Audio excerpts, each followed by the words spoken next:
Welcome to the University of Concordia in Irvine side of today's CCL matchup between the home team Orange County Riptide and the visiting Long Beach Legends. Hello and welcome. My name is Michael Ofling and we are set here between the dark blue Orange County Riptide and the baby blue Long Beach Legends. The Riptide coming into today sport a 6-5 record in the CCL play. Compare that to the Long Beach Legends. They sit only a half game behind the Riptide at 4-4. These two teams have not faced off yet in the season. The Legends have faced the Orange County Surf. I was able to call that one, and they went 1-1 against the Surf. Now they face the Riptide. And the Riptide coming off a loss yesterday, first time in a while that they've done so. They lost to the Arroyo Seco Saints. However, they did take 2 of 3 in that series, a 3-game set over the course of 4 days, and now they're going to have a 2-game set against the Legends, followed by a 2-game set against the Catch, and then that's going to lead into a stretch of about 2 weeks, perhaps even more than 2 weeks, of just away games. We will not be able to broadcast during that time, but I look forward to getting back with everybody and talking about the great game of baseball when that stretch of 2 weeks finishes. The man on the mound today for the Riptide is going to be Jordan Dosey, the tallest man on this Riptide roster. He's 6'6". He's going to be a redshirt freshman. He's also 215. He uses that great height to really come over the top with his left hand and really whip his motion. He has a great fastball, changeup, curveball, slider, as well as a two-seam fastball. That slider is his strikeout pitch. He actually uses his curveball as a sort of get back into the swing of things pitch. He can actually use it when he's behind in the count, perhaps 2-0. He'll throw a curveball to get the hitter off balance and unexpected.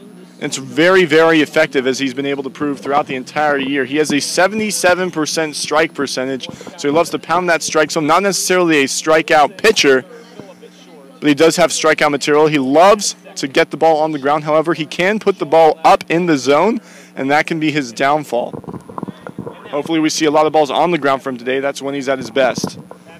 The man leading off for the Legends is going to be Grant Gamble. He's the center fielder batting from the left side.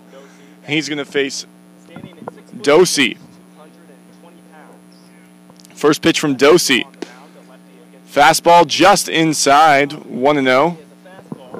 Something we saw yesterday against the Saints is that the umpires were allowing a lot more pitches outside the zone. When they broke outside the zone, another ball down low below the knees, 2-0. So the first 2 pitches that Gamble sees are balls. But the umpires yesterday, they were allowing both pitchers to throw a lot more breaking stuff that would fall out of the zone, and they were saying it crossed the plate in the zone. So it led to a lot more lower scoring game than we've seen from the Riptide lately. Here's foul straight back, 2-1. First strike thrown by Dosey in this game. And that's what led to that 5-4 game. It was 5-1 before the 9th. But the Riptide, a very strong comeback attempt against Gunnar Friend and Joshua Walker, just came up just short. And now they're 6-5, a half game behind the Saints, who leapfrogged them in the standings. So now the Saints are a half game ahead of the Riptide, and the Riptide are a half game ahead of the Legends in the Southern Division of the CCL. So this is a big game. These two teams right now fighting for second place. The 3-1 pitch, a fastball on the outside corner, just hits the corner. 3-2, the count runs full.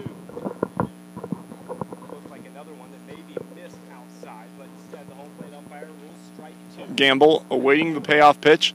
Dosey toes the river. A swing and a miss. Dosey got him, so I just said he didn't have much strikeout stuff, but gets him on the changeup. Gamble was over the top of that. And the first strikeout of the day is also the first out of the day.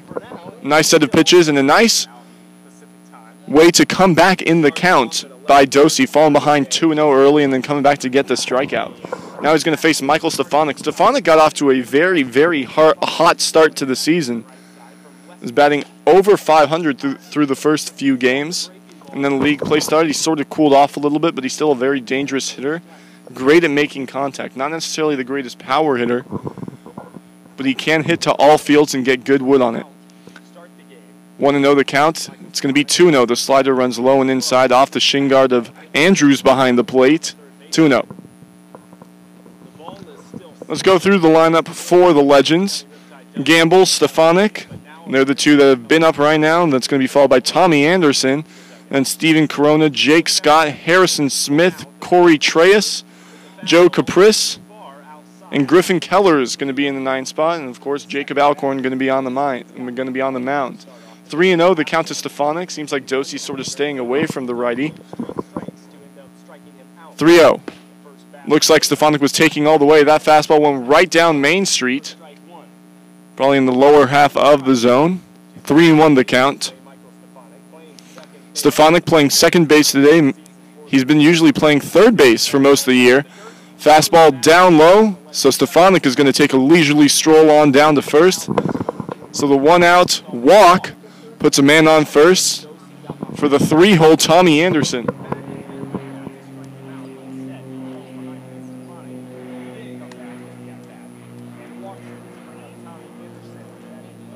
Tommy Anderson, not a lot of power, but he does make good contact and is very good at manufacturing runs. The pickoff attempt from the lefty Dosey, very deceiving, but Stefanik slid back in safely, getting a little dirty. Tommy Anderson, not much to say about him. Loves to make contact, hates to strike out. He will battle up there forever if he has to. The first pitch is down low and a little bit away as well with a changeup, 1-0. Something Dosey does very well on the mound, something we expect to see, is he gets a lot of soft contact, uses that curveball changeup so effectively and gets hitters off balance. Another pickoff attempt. This one's in the dirt, but a nice block by Polshin keeps it from getting away from him. Seems like Stefanik isn't really going.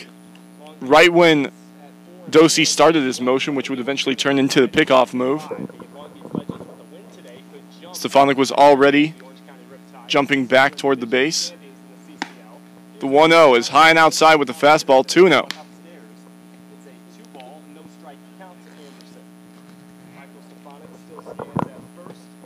Dosey from the University of Virginia. He's a Mountaineer, played at Yucaipa High School, where he was the most valuable pitcher for his team.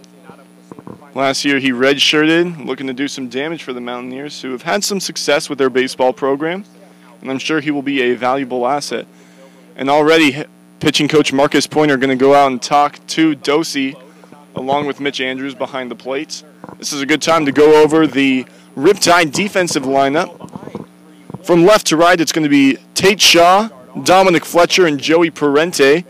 At the hot corner is Logan Polson, as he has been for several of the past few games, since giving up the first base spot to Jake Polshin, who is there today. At second base is going to be Cooper Ewell, who spent yesterday behind the plate. At shortstop, as has been the case all season, is Bo Phillip. And behind the plate, giving down the signs, is going to be Mitch Andrew. He's in the squad. And on the mound is Jordan Dosey. Man on first is Michael Stefanik after the 5-pitch walk. Dosey already behind 2-0 to Anderson. The 2-0 pitch. A fastball on the inside corner, 2-1. Dosey doesn't have the most overpowering material. His fastball, despite his size, reaches about 87. But it's his off-speed touch that really gets hitters out. The 2-1. Another fastball, pretty much the same spot, but just a little bit lower and a little bit more inside. Count runs to the hitter's count, 3-1.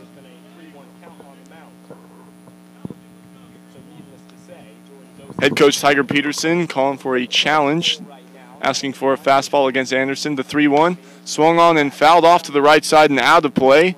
We've been through 3 batters, and that, I believe, is the first foul ball that has gone out of play. I apologize, that's actually the second one. I can remember the first one because Tanner Murphy came right behind me to go and get it. Stefanik has decent speed, but it doesn't seem like he's reaching for a secondary lead. He's actually stepping back. The 3-2 is drilled into left center field, cut off by Shaw, but that's going to be a single, a 1-out single that puts 2 men on and 1 in scoring position for the cleanup man, Steven Corona. Tommy Anderson, not your typical shortstop. He's not somebody who relies on his glove and his speed to get good contact or earn a starting spot. He is a very accomplished hitter. And then you saw that there, worked the count. Bat only left his shoulder twice, and those were both in 3-ball counts. So he knew what he was looking for and swung away. Now up to the bat is Steven Corona. Corona from Orange Coast College. He had some trouble with his schoolwork, but is a great ball player. The first pitch, fastball, right in there on the outside corner, 0-1. 2 men on, still a 0-0 ball game, but the first hit just happened off the bat of Tommy Anderson. Runner on second is Michael Stefanik. Anderson on first. Corona at the plate. Dosi from the stretch. He delivers. And they're going to do the steal. Third base. Stefanik slides in there safely. You would normally see a double steal in that situation, but Tommy Anderson stays at first. Did not know that Stefanik was going to go. So maybe a little bit of miscommunication with the signals. But either way, it's runners at first and third, and we might see some 31 shenanigans. Mitch Andrews is going to go out there and talk to his infield, discuss what they're going to do should Anderson decide to take off. Steven Corona, the count is 1-1.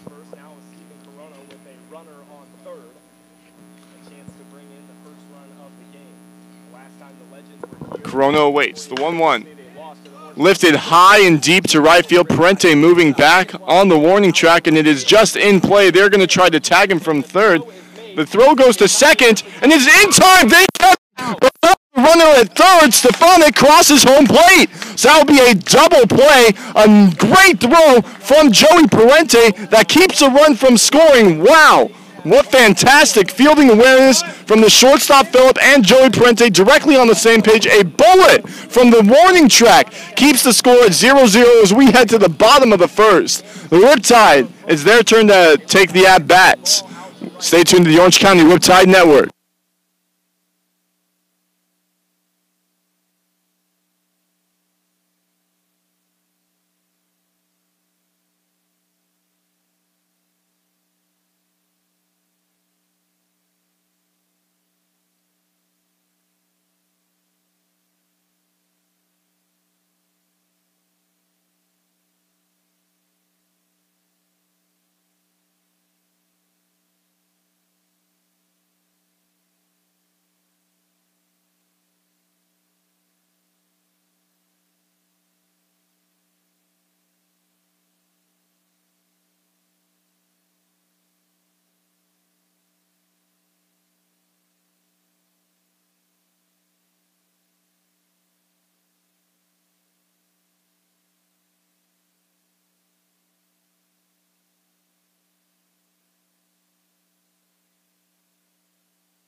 Welcome back to the University of Concordia Irvine. The man up to bat, taking the first swings for the Riptide this afternoon. Actually, it's still morning. I apologize. It's going to be Joey Parente, the man who just made a spectacular play, a step foul down the right field line. Tommy Anderson tried to tag from first. Parente threw him out before Stefanik could tag and score from third. Kept this game at 0-0, and now Parente going to have a chance to do even more damage. And as he's done all year, he's been a fantastic table setter. And I'm not just talking in a fancy first date waiter type of way. I'm talking as scoring runs, manufacturing runs, being a menace on the base paths. First pitch he sees, he swings at it and pops it left and out of play, just above the batting cages. Parente, as he's done all year, out of the leadoff spot. And he has been spectacular. Has a hit in all but 2 games this year. The 0-1, a fastball just off the outside, 1-1, the count's even. Parente loves to swing at that first pitch that he sees. That's what he's told me. He likes to set the tone right away, know that he's going to be aggressive and he's willing to swing at anything. The 1-1 drilled right back at the pitcher, Alcorn, who has it, underhands it to his first baseman, Corona. to get the first out. So 3 pitches, 1 out. Parente will head back to the dugout, but now coming up to bat is going to be Tate Shaw from the University of Texas Tech. Tate Shaw going up against Jacob Alcorn. Alcorn for the University of San Francisco. Made 2 appearances for them this last year. 3 in the 3rd innings and gave up 2 earned runs. Next year he's going to be a redshirt sophomore. At a 5.4 ERA. Now facing Shaw. First pitch. Swung on and missed a big hack 0-1. Some good leather work by Alcorn to get Parente out. There's 1 away, nobody on. 0-1 the count to Shaw, who's batting in the 2 spot for the first time as a Riptide. The 0-1 offering is swung in and missed once again, so a changeup this time. Shaw had it timed pretty well but couldn't make contact. It was down low below the knees. The 0-2 pitch. Up high, outside as well. 1-2 with a fastball.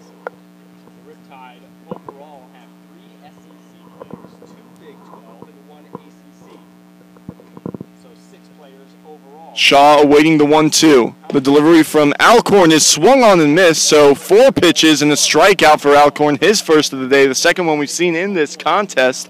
Shaw will head back to the dugout now with 2 away and nobody on for Dominic Fletcher.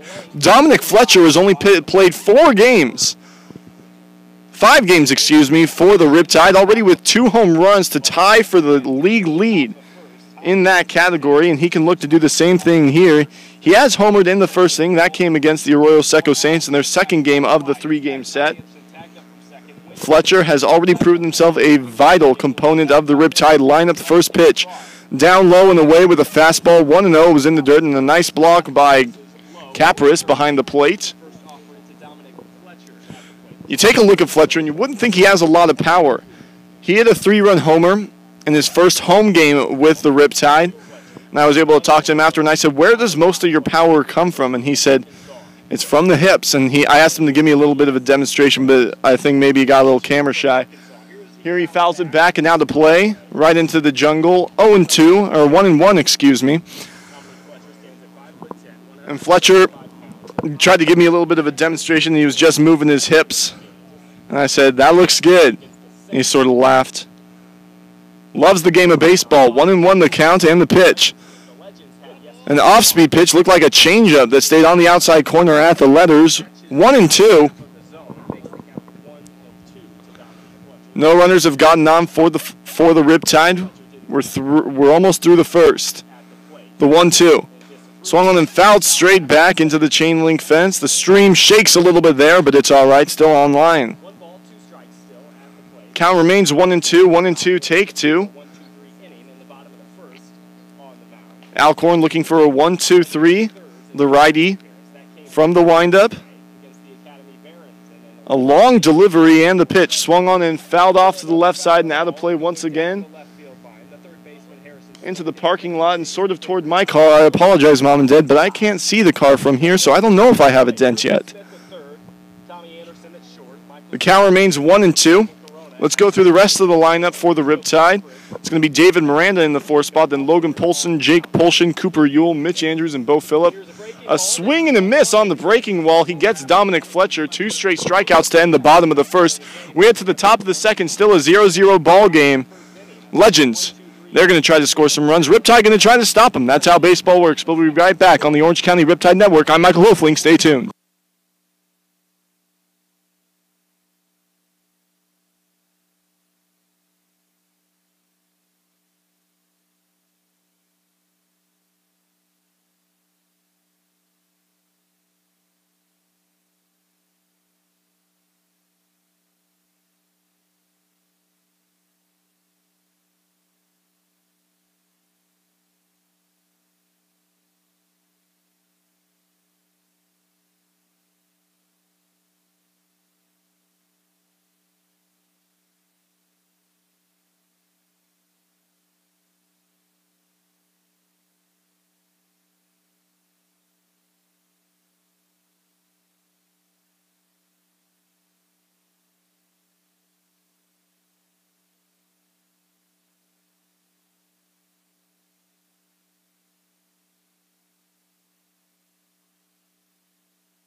We're in the top of the second now, still a 0-0 ball game. Dosey and Alcorn battled it out in the first. Dosey worked through a little bit of trouble. A nice defensive play from Joey Parente in right field kept it a scoreless game.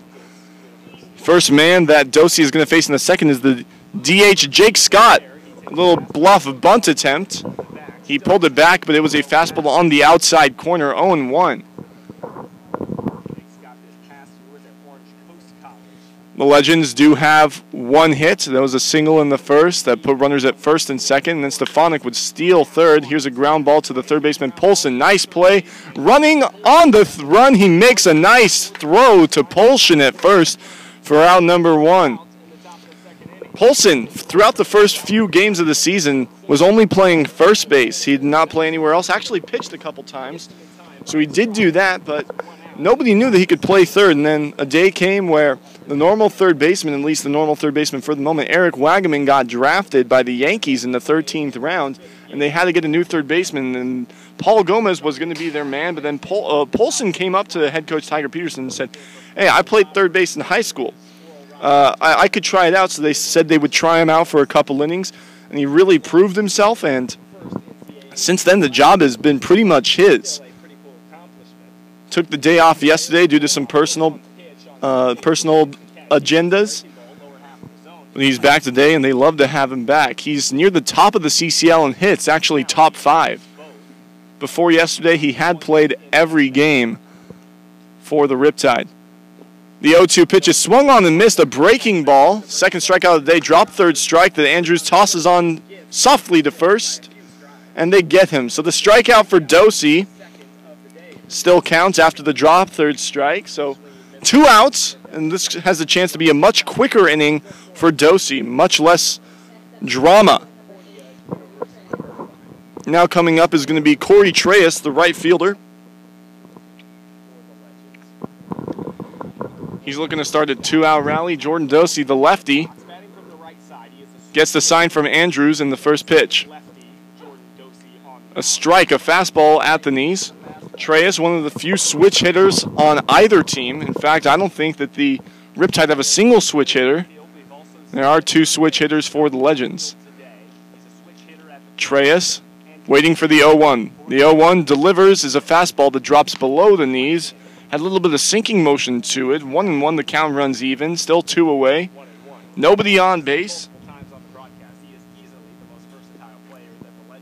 Corey Treyas awaits the pitch. Another pitch that goes down low, looked like a changeup. Fell below the knees and in the dirt. 2-1 the count. Corey Treyas has played left field, has played actually every position in the outfield, and can also play in the infield as well. Reminiscent of Ben Zobrist. Ben Zobrist can play every position in the infield for the Chicago Cubs and can play the outfield as well. He's been said to be the most versatile player on this Legends team. A big swing and a miss on a curveball from Dosey. Counts even at 2. Deuces are wild. 2 balls, 2 strikes, 2 outs. In their last game, Treyas went 1 for 3 against the SoCal Catch, where they went 1-2. Here's a ground ball to the shortstop, Phillip. Phillip, the sure-handed man, drops it. So Phillip charged and couldn't make the play, and I think I jinxed it, everybody. That's Phillip's 4th error on the year, and that doesn't show how good he's been. In fact, in yesterday's game, he made a numerous amount of quality plays, 5-star catches. In the game yesterday, there was one play where they were in double play depth, and he dove to his left, and it was a bullet, an absolute bullet, almost no time to react for Phillip. He dove to his left, made the catch. The runner at first started to go, was about halfway between first and second, and then just tossed it back to first to double off. It was runners at first and third. That stopped a run from scoring to end an inning, and then later in the game made another nice jumping play on the line drive. A pickoff attempt there from Dosey, not in time. Polson applied the tag quickly, but an even quicker slide from Treyas gets him in there. 1-0 the count to the 8th spot, the catcher Joe Caprice. And the pitch. Down low in the dirt. Treyas takes off. The throw down from Andrews is not in time. Treyas slides in safely. The head first slide. Andrews a very good game-calling catcher. He is a game manager and almost a second pitching coach out there. Not necessarily the best defensive catcher in terms of blocking balls and keeping the ball in his glove. But he does have extreme value and has really been off to a hot start in the past few games that he was able to start with Cooper Ewell out. Here's a pop-up on the right side. Polshin giving chase, might end up in the Legends dugout, and it does. 2-1 the count runs. Polshin and Andrews both giving chase, but it was a little bit too far into the dugout, almost directly in the middle of the dugout. Directly over the heads of everybody on the fence. Counts 2-1. Joe Capris, he's in the squat today for the Legends. And the steal by Treyas, the ground ball back up the middle, just out of the reach of Dosey, and the stealing Treyas is going to come around to score. So the first run for the Legends, first run of the game, they get it back from the first. So the two-out error comes around to cost them 2 stolen bases for Treyas. And that's exactly what happens. Actually, only 1 stolen base, and then the hit and run after the error. Still only 2 hits for the Legends. That run is unearned for Dosey. 1-0 Legends. Griffin Keller, the 9 spot, the new guy for the Legends, playing also in the 9 spot, right field. The first pitch from Dosey was a strike. It's 0-1. The man on first is the catcher, Joe Capris. 0-1 pitch from Dosey. A breaking ball that ends up in the dirt. Nice block by Andrews. Only bounces a couple feet away from him. 1-1, the count's even.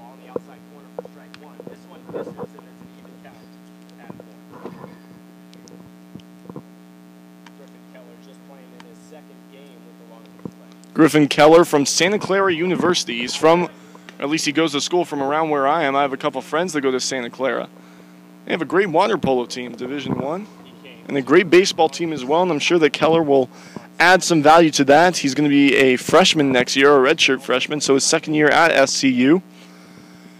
And the 1-1, a two-seam fastball that tails away from the strike zone and below the knees, 2-1. And all of a sudden, Keller has the advantage.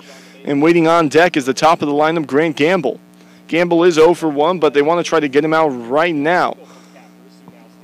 2-1 the count, the pitch. Swung on and drilled down the right field line, slicing foul and out of play. 2-2, the count's even, and it's Deuces Wild once again. 2 balls, 2 strikes, 2 outs. It's 1-0. Legends lead after an RBI single by Joe Capris. He's the man on first. Keller from Long Beach. He grounds this one, dribbles it foul to the left side, almost into the on-deck circle of the Riptide. So he is from this area, and this is pretty much his home team. Tomorrow it's going to be a game at the University of Long Beach between these two teams. Second of a 2-game set, a 1-1, as has been the case for most series for the Riptide. The 2-2 is a fastball that tails away and out of the strike zone. 3-2, the count runs full. The error by Phillip looming large. That was what allowed the 1 run in this contest. Awaiting the payoff pitch, Dosey deals. Swung on and grounded to the second baseman, Ewell. Has it on 2 hops, has time, and the leisurely toss on over to first gets Keller for out number 3. We head to the bottom of the second. It's 1-0 Legends on the Orange County Riptide Network. I'm Michael Hofling. Stay tuned.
So after a 1-2-3 bottom of the first for Jacob Alcorn, looking to do the exact same thing against the 4, 5, 6 spots in the Riptide lineup. That's David Miranda, Logan Polson, and Jake Polshin. Miranda spent yesterday doing very well, drove in a couple runs, scored a run as well.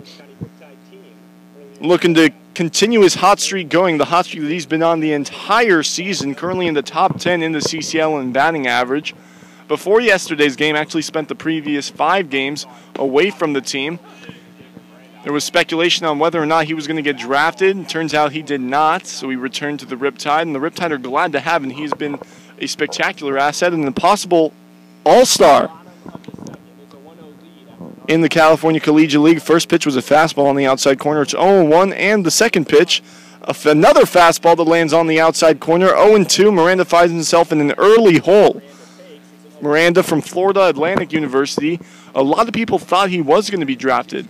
There was so much speculation, not sure where he was going to go, but they were almost absolutely sure of it. They thought early 20s, maybe late 20s if he fell, but turns out that he just did not get drafted. And it's not that nobody wanted him. I'm sure he was a valued asset, but it's just other people were taken in front of him, and that's just how the cookie crumbles, as Jim Carrey and Bruce Almighty would say. 1 ball and 2 strikes the count to Miranda. Miranda, no home runs on the year, but he has good power. Here he swings and hits a long, high foul ball to the left side. Count still 1-2.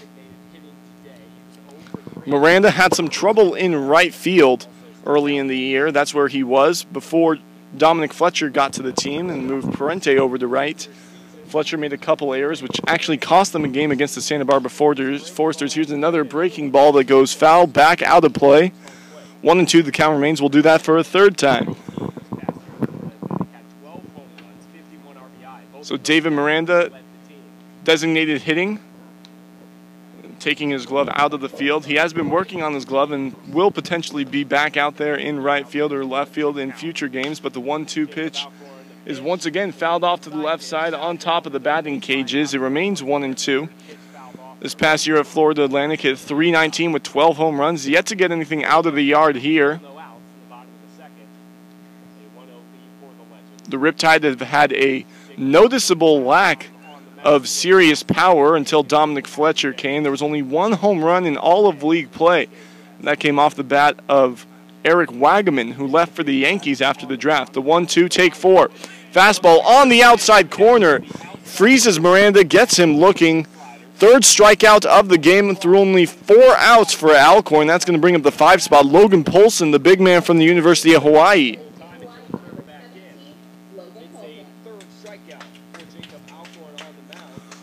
Logan Polson up to the plate. Went to the same high school as our assistant GM, Alex Maloney.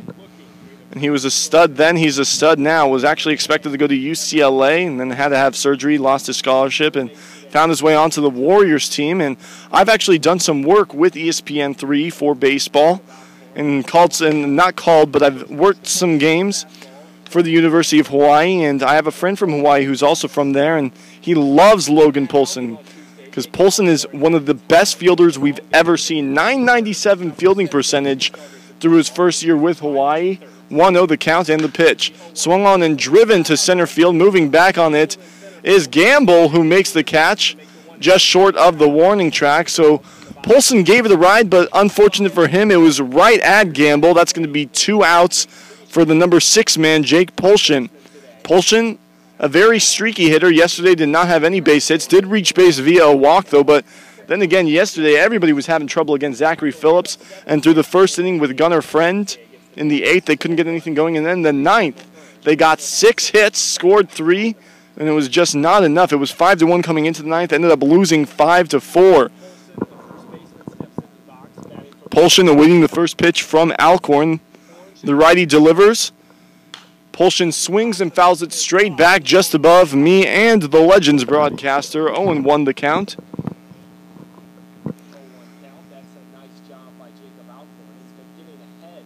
Polshin looking to do some damage. He has good power, but only 2 extra base hits on the year, both of them doubles down the left field line here in Concordia.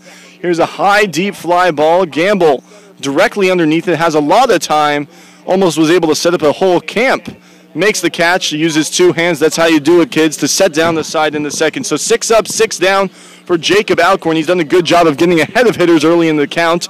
We head to the third. Still a 1-0 ball game. The Legends lead over the Riptide. We'll be right back on the Orange County Riptide Network. Stay tuned.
We're in the top of the third, almost through a third of the game already. Been very quick, but it is a 1-0 lead for the Legends. Jordan Dosey gave up a run in the top of the second, a 2-out error by Bo Phillip, followed by a steal and then a single. It's the top of the lineup, Grant Gamble, who flies it into right center field. Moving back on it is Dominic Fletcher, who calls off Parente and makes the catch for out number 1. So Gamble is retired for the first out of the third. It was almost a 1-2-3 for Dosey. I might have jinxed it. I said it was going to be quick. 2 quick outs for Dosey. He had a strikeout, and then that was followed by an error by usually the sure-handed Phillip. And then a single by Joe Capris. Put the first run on the board. He's wiggled his way around trouble, trying to limit the damage. 1 away. First pitch to Michael Stefanik, who walked in the first inning, stole a base, and then almost scored, but a nice play from Parente prevented that from happening, keeping it a 1-run game through the first 2. The 0-1. A changeup taken by Stefanik. It was down low, 1-1.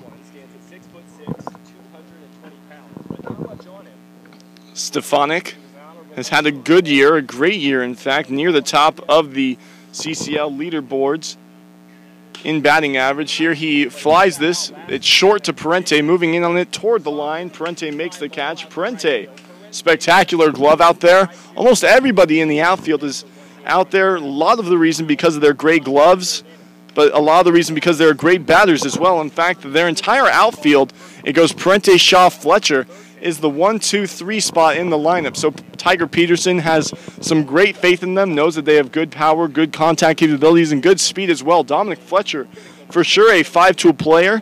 Only thing I could say is that his arm isn't as great as most outfield arms is, but he has amazing speed, can track down balls incredibly, and as we know, has great power and the ability to get the bat on the ball. First pitch to the 3 spot. Tommy Anderson was in there for a strike. Here he grounds it, rolls it over to Polson at third. Polson fires on to first. A close play just in time. Polson tags the base. So 3 up, 3 down. First 3 up, 3 down inning we've seen for Dosey. We head to the bottom of the third. That was so quick. Riptide are going to try this one up on the Orange County Riptide Network. Still looking for their first hit against Jacob Alcorn. We'll be right back.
Jacob Alcorn has done a great job thus far through the first two-thirds of the Riptide lineup. It's been 6 up, 6 down, but it's going to be 7, 8, 9, and even this part of the lineup has been dangerous to say the very least for the Riptide. It's Cooper Ewell, Mitch Andrews, and Bo Phillip.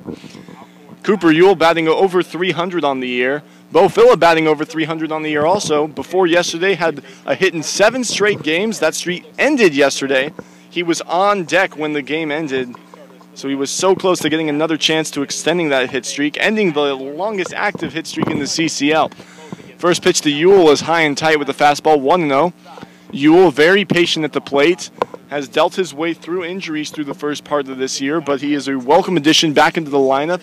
He can catch, play second, play third, play short. He's an absolute stud out on the field, and he makes good contact like this. He lines it into left field. That's going to be the first hit of the game for the Riptide. Cooper Ewell coming up big, a leadoff hit, and a leadoff man on base. Nobody on, one on and nobody out, excuse me, from Mitch Andrews. Mitch Andrews, before today, had only started 4 games for the Riptide, only had 1 hit on the season before the series against Arroyo Seco. And he was really struggling at the plate, but still had a great attitude. Then had 4 hits in the 2 games he played against Arroyo Seco. So was really coming into the swing of things, was actually the player of the game as voted by Glenn Walker here. He lines it into deep center, but straight at Gamble. Gamble setting up a tent, makes the catch. The routine out number 1, excuse me. I am all over the place right now. So there's 1 on, 1 out. The runner on first for Bo Phillip. Bo Phillip, the man from San Joaquin Delta Junior College, looking to get a Division I offer from any school. He's been looked at. A couple scouts have come from San Diego State, and that's the one I remember. But I've seen a couple other people jotting down notes and looking at Phillip. He's done well when they have come to watch him. He's raised his average from 91 to 300 over the past 8 games. The man on first is Ewell. Ewell has good speed from the catcher spot. He's playing second base today. First pitch is down low, a fastball. Looked like it was at the knees from here, but we'll take it for the Riptide. 1-0 the count to Phillip. Ewell stole 7 bases for LMU last year. All WCC freshman team.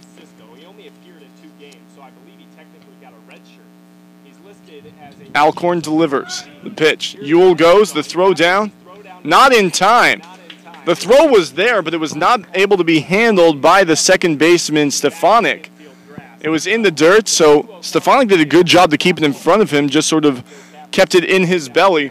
But Ewell takes second, so there is 1 out and a runner in scoring position. Phillip going to go back and put some more pine tar on his bat. Meanwhile, Capris is going to go out and talk to his man Alcorn on the mound. Waiting on deck is the top of the lineup, Joey Parente.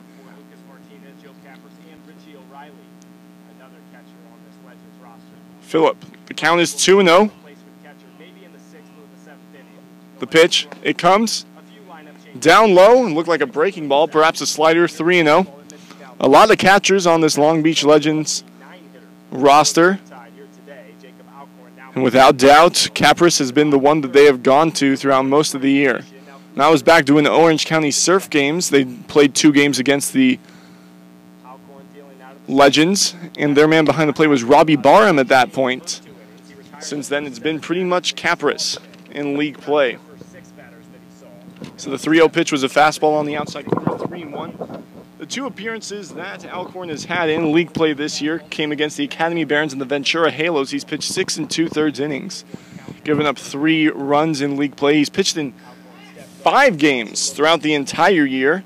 And the other 3 came against the East LA Dodgers, the Orange County Surf, of course, and the South Bay Sliders, where he pitched 7 total innings, 3 against the Sliders, 2 against the Surf, and 2 against the Los Angeles Dodgers team. The 3-1 is lifted high into right field. Yule getting ready to tag. He will tag. The throw is not going to be in time. Yule will be able to stand as he wanders into third. So he's just 90 feet away, but there are 2 outs. But Parente, the top of the lineup, coming up. Parente, one of the highest batting averages on this entire Riptide team. And this is a team that has a bunch of players with amazing batting averages. In fact, they have 9 players above a 300 batting average. Only 5 that qualify for the CCL leaderboards.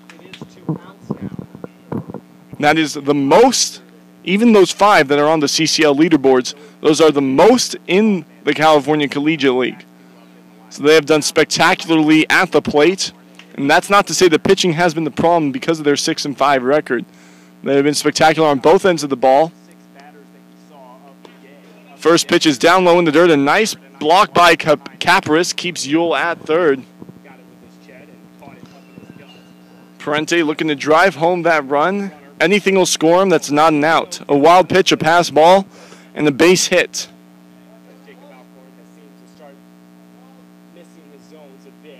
Alcorn looking to get out of this inning. We're in the bottom of the third. It's a 1-0 Legends lead. They scored in the top of the second. Parente looking to even it up. The 1-0. Swung on and drilled back up the middle. That's going to get into center field. That's going to score Yule. So Parente is on base with a single and an RBI to tie this game up at 1 in the bottom of the third. So Parente comes up clutch with 2 outs. And the dugout really feeling it. Another thing about the dugout is they have had a lot more energy the past couple of games because we have just gotten a easy up. It's our 3rd easy up. 1 over our PA announcers, 1 over our ticket booth, and now 1 in the dugout to keep the players shady. And they have much appreciated it. It's always said that the sun zaps your energy. At least that's what my dad always told me when I was swimming. So perhaps the increased energy allows them to be more up on the fence and cheer on their teammates. The first pitch to Shaw was swung on and missed. A big hack on the changeup, 0-1. Alcorn has had some trouble this inning finding the strike zone. That's not been the case for most of the year. Has an 80% ball-to-strike ratio, and through the first 2 innings, it really seemed like that. He struck out 3 Riptide players. Here he has no strikeouts, but he is ahead 0-2 to Shaw right now after that fastball hits the low and outside corner. Tate Shaw out of the SEC, one of 3 SEC players for the Riptide, along with Caleb Killian and Dominic Fletcher. Awaiting the 0-2. Alcorn, he delivers. Parente trying to take second. The throw down is not in time. It gets away from the shortstop, but dribbles directly to the first baseman, Corona. So Parente thought about it, took 2 steps off of second, and then headed back, thought wiser. Count goes to 1-2, still in the pitcher Alcorn's favor. With Shaw looking to do some damage, and now with the runner in scoring position, Parente has good wheels, and a single to the outfield is likely to score him. Parente will be running on contact. Shaw is not unfamiliar with 0-2 counts. It's 1-2. Yesterday he found himself in 3 and ended up getting on base twice in those situations with 2 walks. So he's very patient and is very good at doing a Bee Gees impression, that is staying alive. Parente, a huge lead. He's going to take off and go to third. So they're going to try to make sure that nothing is going to get him. He had a huge secondary lead, almost halfway between second and third before he took off. And took off before Alcorn even started his motion. That's what Parente has been doing all year and has only been caught once while he was doing that. And that came in the very first game against the Saints. There's a fastball that goes off the end of Shaw's bat. And when I say that, I'm not meaning the end where you swing. I'm talking the knob end.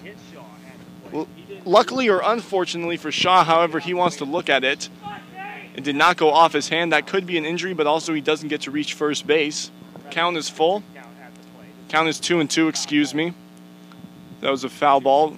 The 2-2 is a fastball just below the knees. A great eye from Shaw. Really understands that strike zone. I told you how patient he was. He shows it off there. Count runs full. I didn't say it wrong. I was just predicting the future. 1 run on 2 hits for the Riptide. Those both came in this inning, Cooper Yule and Joey Parente. Shaw looking to do the same thing here in this full count situation. 2 outs, the 3-2. Swung on and drilled straight at the second baseman, Stefanik. It's a gopher killer, but it gets to first either way. Corona corrals it for out number 3. So 1 run comes across Cooper Ewell after a leadoff single. Parente drives him home after the stolen base. It's a tie game, 1-1 as we head to the 4th.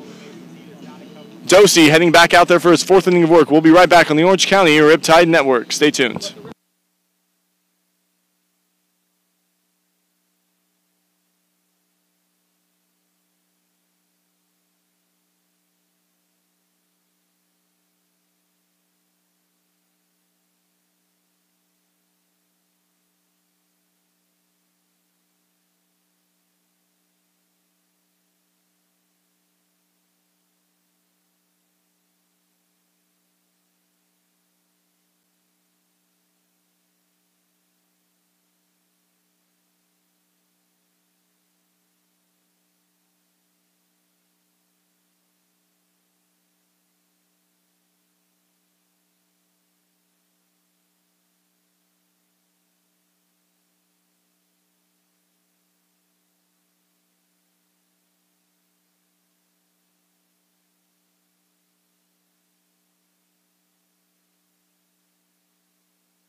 Jordan Dosey returning out there for his 4th inning of work. Only 1 run given up. It was unearned on 2 hits.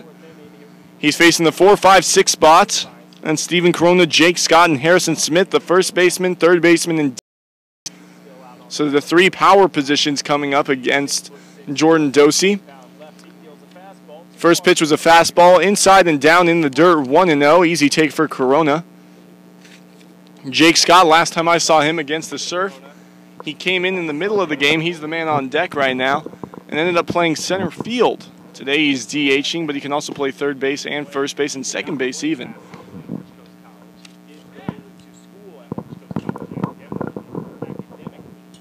Count is 2-0 to Corona. Last time up, Corona singled. First pitch is not the first strike. It was the 3rd pitch, and it's the 3rd ball. 3-0.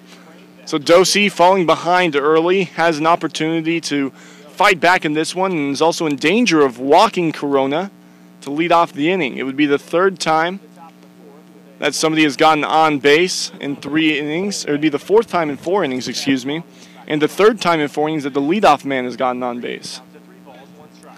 Count is 3-1 after that fastball hits the inside corner. Dosey, the lefty, he toes the rubber and fires. And here's a fly ball very high into center field. Moving into right center field, Fletcher is underneath it and makes the routine out number 1.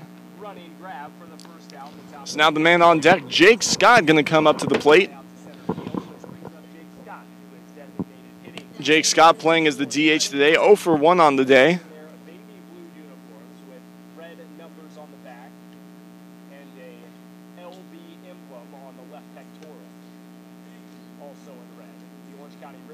First pitch, Dosey getting ready to deliver. And the pitch. Swung on and fouled straight back into the chain link fence. Usually there's somebody there recording the games. However, there's nobody in that spot today. And usually it scares them whenever it hits right back there. Actually hit one of their cameras when they were at these games. And they had to get a new camera. I noticed it. It was a different color. The 0-1 pitch, a fastball that ends up in the dirt, 1-1 the count. A lot of players from Orange Coast College on this Legends team. Jake Scott, one of the 4. Scott waiting for the 1-1. Swung on and dribbled straight back. It was a check swing. Dosey's going to get it and throw it on over to Polshin for out number 2. So Dosey has really shown his stuff, struggling through the first and second where he almost allowed 2 runs, instead only allows 1. Since then, he's retired the last 6. going into the bottom of the second. And he's looking to go 6 up, 6 down through the third and fourth. It's a tie ball game, 1-1. A run scored in the bottom of the third for the Riptide to tie it up after the Legend scored in the top of the second. First pitch, a fastball in the dirt. He seems to be having trouble getting that fastball in the strike zone for a first pitch strike. I spoke earlier of Dosey in the game. He's done a great job of getting first pitch strikes. In fact, to 77% of the hitters coming into today, he'd thrown first pitch strikes. But he seems to be having trouble with that today. The 1-0 popped up. This one is way up, out of play. I have lost eye of it. And I felt like I was in danger for a second, but I feel like it has fallen, unless it went up into the atmosphere, and I highly doubt that. 1-1 the count now to the 6th spot, Harrison Smith. Harrison Smith, an RBI machine. He is very good at manufacturing runs and very good at directing where he wants to hit it. Here's a line drive down the left field line, high, deep, and just foul. It had the distance, but it goes just to the left of the foul pole. And from right here, we've seen a lot of balls angled like that, and none of them have been foul, or at least one of them have been foul. I remember a high foul ball from Bo Phillip that was down the line, ended up just about a couple inches left of the line that would have scored a run against the Conejo Oaks a couple games ago. But instead, the count goes to 1-2. What would have been a home run to let the Legends take the lead is merely just a strike. And here he fouls this one straight back off the mask of the umpire. Actually knocked his mask off, but he seems to be all right. Something I respect about umpires, they take a lot of beatings. If you didn't know this, a couple days ago, in the Yankees versus Oakland Athletics game, there was a foul ball off the bat of Yonder Alonso that went straight into the first base umpire's leg. And it bounced into fair territory, and he just waved it off, called it foul, and gave everybody the Hercules symbol, flexed his muscles. He was very tough. That was an absolute bullet, and he just shook it off. The 1-2 count. This one's lined into left field. Shaw has a good jump, a good read. He dives, and he makes the catch. A spectacular diving play by Tate Shaw to end the inning. We've seen great plays to end innings in the first and now the fourth. Tate Shaw showing Parente, I'm not the only one who can do some good stuff in the outfield. We head to the bottom of the fourth. Still a 1-1 ball game. Riptide's turn to take the at-bats. Stay tuned to the Orange County Riptide Network. I'm Michael Hofling. We'll be right back.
Alcorn returns to the mound.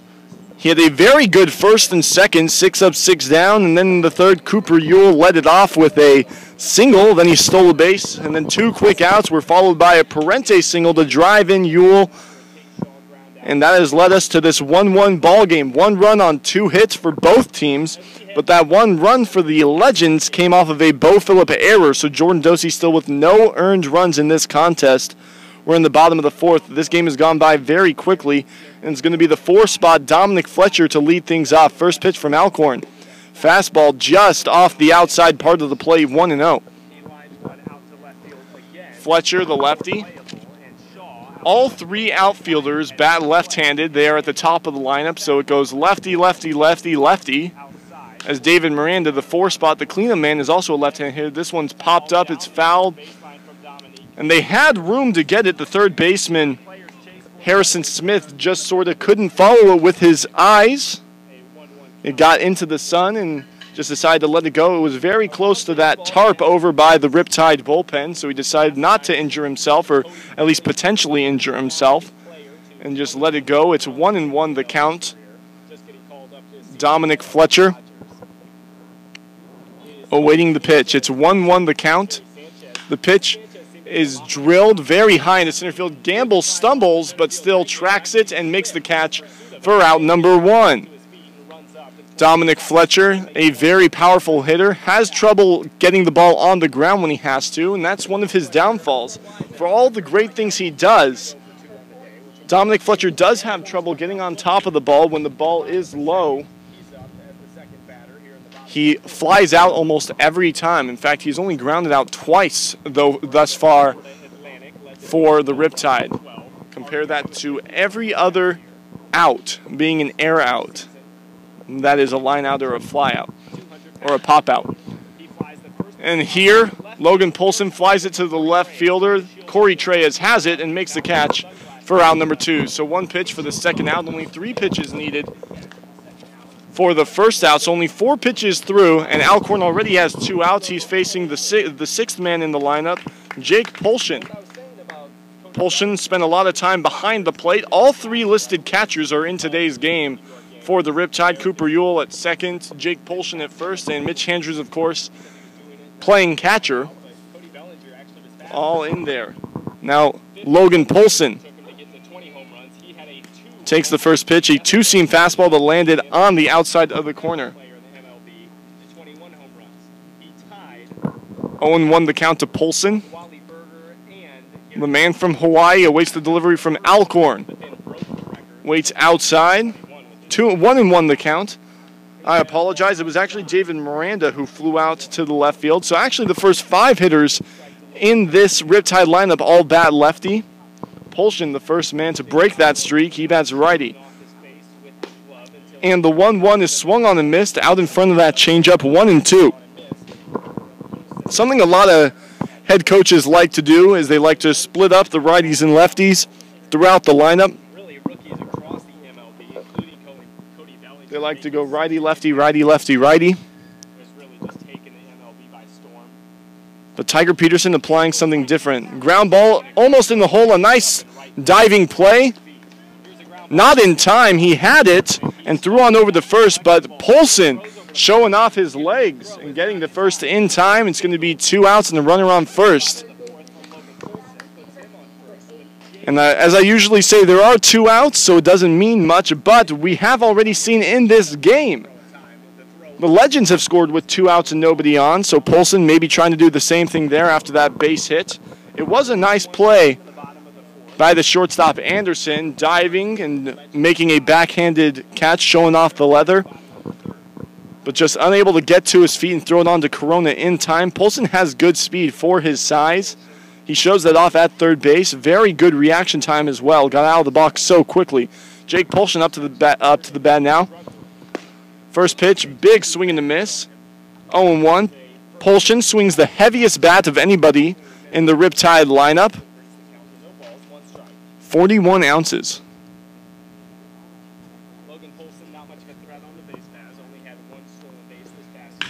And here he lines it into left center field. Looks like that's going to get down.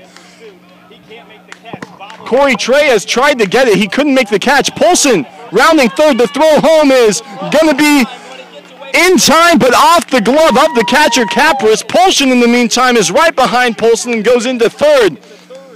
It would have been a tough play for Treyes. Reached out, fell to the ground, and got off his glove. Polson was thinking home plate the whole way. Thought it was going to get through Treyes. The throw was in time. A good relay between Treyes and Anderson. But the throw from Anderson short-hopped the catcher, Capris, and ended up getting to the backstop, which allowed Polshin to take third. So as I said, 2 outs doesn't mean much, but they can score. They do come across for the second time in as many innings. and they take their first lead of the game 2-1 in the bottom of the fourth. And that's going to bring up Cooper Ewell, who has one of the 4 hits for the Riptide. With a man on third, Ewell is 1 for 1 with a single. He would come around to score in the third. Now in the fourth, looking to get an RBI. Only 4 RBIs on the season for him. First pitch. Fastball just outside, 1-0 the count.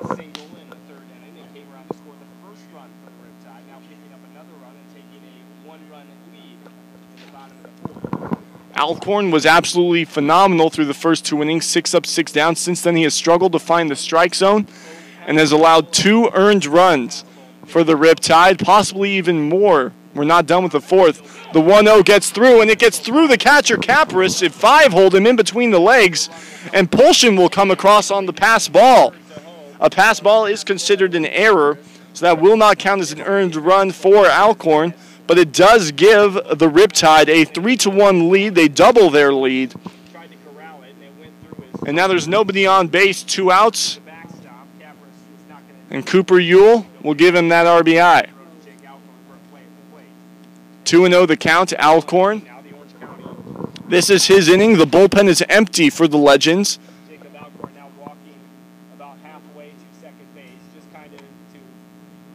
Head coach Jonathan Rodriguez trusting him to finish this off, trusting that he'll keep his confidence and be able to get through this inning. 2-0 the count to Ewell. The pitch. Fastball down low and inside. 3-0 the count. Capris, as great a defensive catcher as he is, he also has good pop and good contact at the plate. He does struggle with his framing ability. That's something that a lot of catchers need to have. You hear a lot about it in the major leagues. Buster Posey, Jonathan Lucroy, very good at it, especially Yadier Molina. That's the reason he's won so many consecutive Gold Glove awards. That one catches the outside corner of fastball. 3-1, we're still in the hitter's count. But Capris, it's been something he's been working on, and it's something he can continue to work on. There is no catcher who cannot continue to work on that.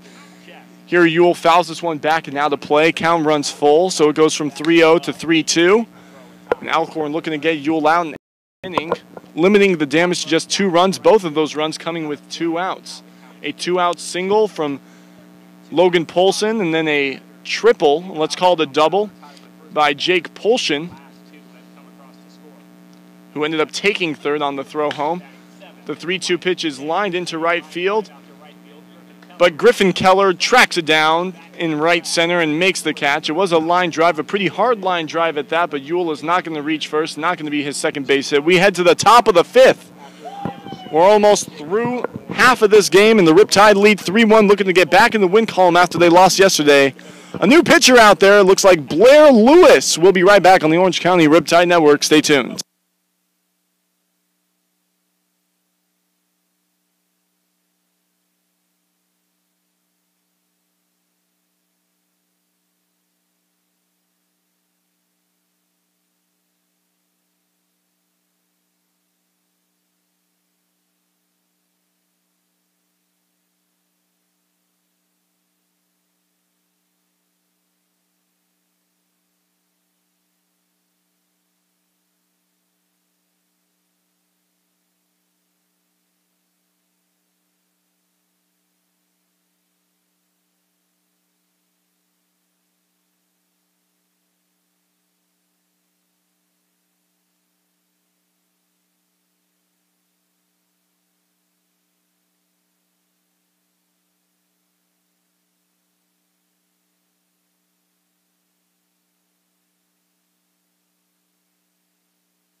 New pitcher in for the Riptide. As I said, it's Blair Lewis, the man from Pitt.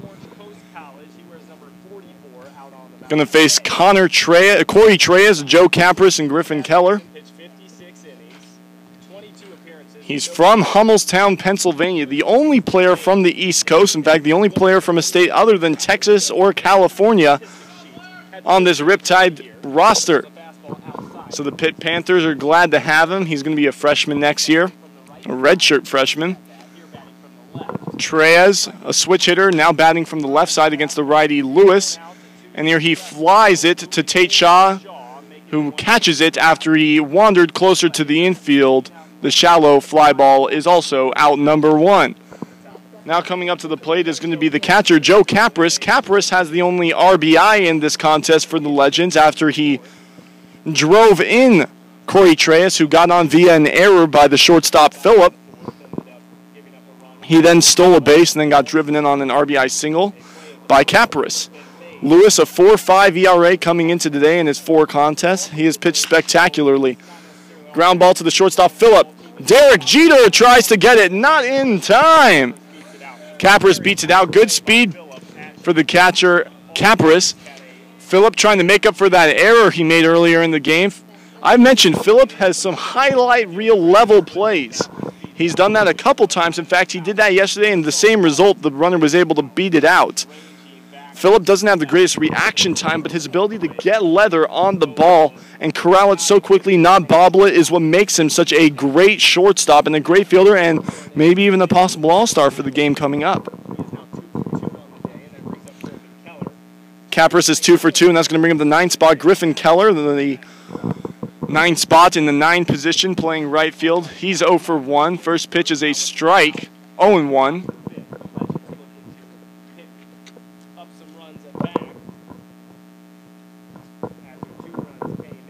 Lewis, the 0-1. He delivers a breaking ball, looked like a slider that ended up at the knees, maybe a cutter, 0-2.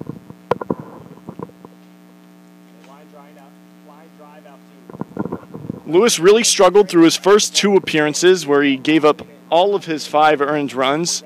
Since then, he's pitched 5 more innings and has given them no runs, so he's pretty much found his form, found his rhythm on the mound, and he has really proven to be a great asset to this Riptide bullpen. Has not started the game for the Riptide this year. Has come out of the bullpen in all of his games. And he is arguably the most studious of the game of baseball among the Riptide players. In fact, on one of our bus rides, everybody was sort of talking, either listening to music, chilling, playing poker, talking to everybody else. The only one reading was Blair Lewis. And my mom and dad always tried to get me to read a little bit more, but Blair Lewis does it in his free time. He was reading about the game of baseball and reading his own book that he's been taking care of, trying to get through the past couple of weeks. And it was thick. I mean thick. Very studious. Always looking to improve his game. The 1-2. Breaking ball on the outside corner that gets Griffin Keller, gets him looking. First strikeout for Lewis. 3rd strikeout of the game for Riptide pitching. That puts 2 away with only 1 on, and it's going to bring up the top of the lineup, Grant Gamble.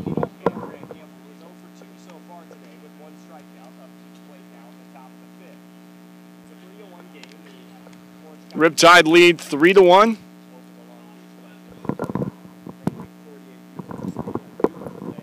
Two runs in the 4th and 1 run in the 3rd for the Riptide. 1 run in the top of the 2nd for the Legends. They were ahead. And it was Alcorn who was dealing through the first 2 and then just really couldn't keep control of the game in the 3rd and the 4th. And has given up the lead. It is 3-1. The Riptide lead count is 1-0 to Grant Gamble, the top of the lineup. Gamble, no hits, has not gotten on base yet today. The 1-0 is swung on and missed. A big hack trying to tie this game up. It was in the dirt. 1-1, the count runs even.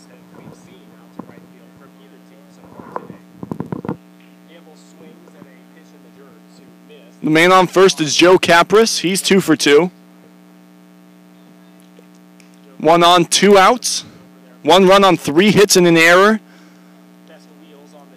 for the Legends. 3 runs on 4 hits for the Riptide. There's not a big difference in hits. The only difference is that the Riptide have been able to string them together. They have been able to go single, double, single, pass ball. So they have been able to get them in consecutive order, and because of that, they've been able to get runs across. The 2 runs in the 4th, both coming with 2 outs. Here's a swing and a foul straight back over the hill through the woods, not quite to grandmother's house, but it's 2-2. The count's even now. He fouls the next offering back out of play. It's a 2-2 count now at the plate. On the year, Gamble leads the team in stolen bases. He's done well. He's been a great table setter, and you have to be a good table setter if you want to hit in the top of the lineup, because he's done for pretty much all of league play. Pickoff attempt from Lewis. Capris slides back in safely. Capris not out to a big lead, but as he showed on that nice play from Phillip, he does have wheels and is able to beat out the ground ball, so he can also beat out the throw from Andrews. Andrews doesn't have the quickest pop time, but he does have a good, strong, accurate arm behind the plate, and also calls a great game. The 2-2 is swung on and missed. A changeup that gets swung over the top by Gamble, who's now 0 for 3. Gamble grabs some pine. We head to the bottom of the 5th. A 3-1 ball game. The Riptide still lead, looking to put up runs for the 3rd straight inning. The bullpen was empty for the Legends, so it looks like Alcorn is going to return out there for his 3rd inning of work, and they're going to continue to try to be menaces for him. We'll be right back on the Orange County Riptide Network. I'm Michael Loefling. Stay tuned.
It's 8-9-1 here in the bottom of the 5th at the University of Concordia Irvine. A 3-1 ball game. The home team Riptide lead. Mitch Andrews to lead things off against Jacob Alcorn. In there for his 5th inning of work. He's given up 3 earned runs, all of them coming in the last 2 innings. A single by Parente to drive in Ewell in the 3rd. And then a single by Ewell, followed by a double by Polshin. A single by Polson, and then a double by Polshin, and a pass ball. That was the 2 in the 4th. First pitch to Andrews was down low, 1-0. Andrews has had a hot streak compared to the beginning of his season. He has 4 hits in his last 2 games played. And both of those games were against Arroyo Seco. The 1-0 pitch from Alcorn. Low and outside once again, 2-0 now. Jacob Alcorn's last appearance came exactly a week ago today against the Academy Barons, where he gave up all 3 of his earned runs in league play this year in 5 2/3 innings of work. He has good strikeout material. Has already struck out 4 Riptide players. Here's a shallow fly ball to right field. That's going to fall in play, fair, down the line and right. Andrews, his 5th hit in 3 games. And Andrews, all of a sudden, he's looking like he might be able to get some good contact on everything. So Andrews is on, third time in the last 5 innings that the leadoff man has gotten on for the Riptide. It's going to bring up the bottom of the order, but don't let that fool you. Bo Phillip, a 300 average coming into today. He was absolutely on fire the past couple of games. Before yesterday when he went 0 for 3 with a walk, ending his 7-game hit streak. Here's the first pitch, is popped down the right field line. Keller doing the pop-up dance a couple feet away from the foul line, but he makes the catch. Andrews heads back to first. Next up, the right fielder from Lewis and Clark State, number 9, Joey Parente. Now from Lewis and Clark State, the top of the lineup, Joey Parente to come up with one away and one man on. Mitch Andrews, not necessarily a threat to go. Doesn't have the greatest legs, but you look at him and he has some marvelous arms. I asked him his bicep measurements. Not trying to be creepy or anything, but I had to know. They are just a marvel to look at. I am incredibly jealous of his ability to do a nice curl. First pitch, Parente pops it up shallow right. Trying to move in on it. Treyas can't make the catch. Good awareness by Andrews. He started creeping a little bit closer to second as he saw him might not get in. So a bloop single for Joey Parente, but hey, in the scorebook, that's going to look like a line drive to right. All looks the same. Parente on with his second hit. Now there's 2 on, only 1 out. Double play is still in order, but Tate Shaw's coming up. Tate Shaw is 0 for 2 with 2 strikeouts against Alcorn. And all of a sudden, the bullpen is going for the Legends. We'll get word of who that is warming up when we know who it is. Runner at second is Mitch Andrews. Runner at first is Joey Parente for Tate Shaw, the man from Texas. First pitch to Shaw. Fastball just below the knees. 1-0.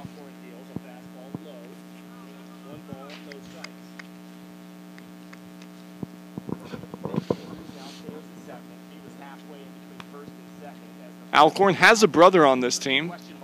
Kyle Alcorn. Jacob is the one on the mound. Only a year apart from one another. Here he pops it to the left, foul and out of play. Counts 1-1 now. Smith gave chase from third, but did not get there and was out of play. Could not have reached over that fence. That fence is 7 feet high, so it would be very tough to get a ball over that fence.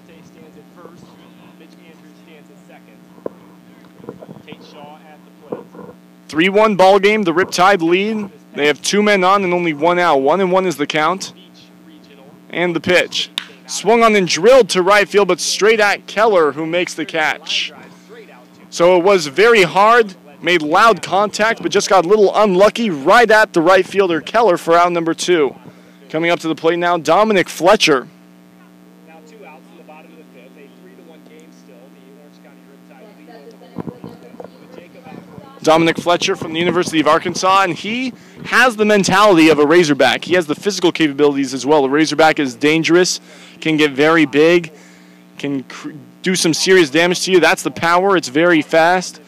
It's very good at tracking stuff down, tracking down what it wants to eat. There we go. Look at that analogy. You proud I came up with that? 2 outs, 2 on. The man at second is Mitch Andrew. The man on first, Parente. Fletcher looking for a base hit to extend this lead to possibly 3 or 4 runs. Maybe even 5 if he can hit it out. First pitch was down low, 1-0.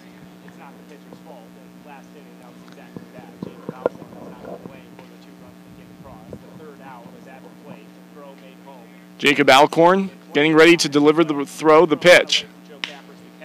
Here's a high fly ball right at Keller once again. Camps underneath it and makes the catch for out number 3. So the Riptide get 2 on but can't get anybody across. It remains a 3-1 ball game as we head into the 6th inning. Riptide looking to do some damage, trying to get back in the win column and possibly jump back into the first place of the Southern Division. Blair Lewis back out there for a second inning of work. We'll be right back on the Orange County Riptide Network. Stay tuned.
Michael Stefanik to lead things off against Blair Lewis in his second inning of work. Stefanik from Westmont College. It's an absolutely beautiful school in Santa Barbara. He was named to the All-GSAC team for the second year in a row and actually received a gold glove as a second baseman where he led the team in batting average, .352. Played almost every game and had a .456 slugging percentage with 12 doubles. Here's a ground ball into the 56 hole, into the left field for a base hit. So Stefanik is on. Leadoff man gets on. And that's going to bring up the third spot of the lineup. Tommy Anderson, the shortstop. So the two middle infielders going 2-3 in the lineup. And they're both looking to get some runners on base for the big guys, Steven Corona and Jake Scott. The man on first, Michael Stefanik, just got a base hit to left field. Tommy Anderson awaiting the pitch. The pitch from Lewis. Bunt gets bunted straight back, very high, but it was into the chain link fence. Andrews, the catcher, no chance of getting that one. Tommy Anderson yet to record a hit in this contest.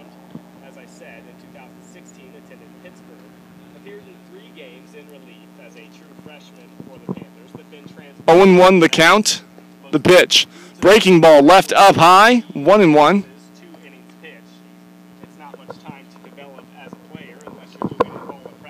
Blair Lewis spent the last 2 years at Orange Coast College.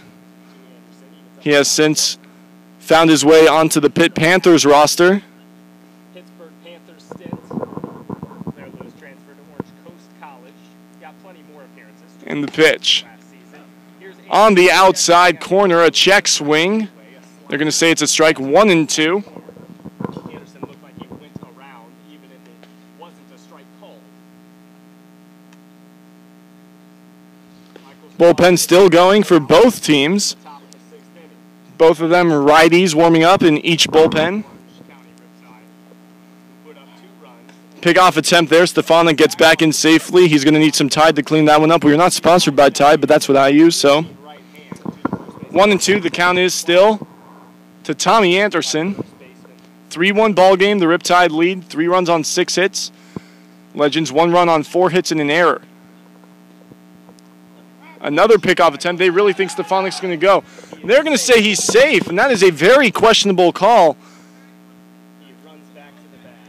Polshin had his glove on Stefanik while Stefanik was sort of hopping over first base. They were hovering in the Riptide bullpen, letting the umpire hear it.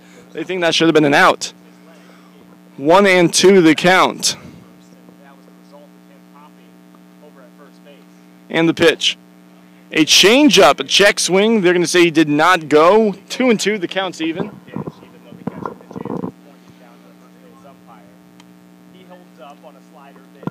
These two teams, as I've mentioned, the Riptide currently in second in the Southern Division of the CCL. The Legends in third, only a half game behind the Riptide.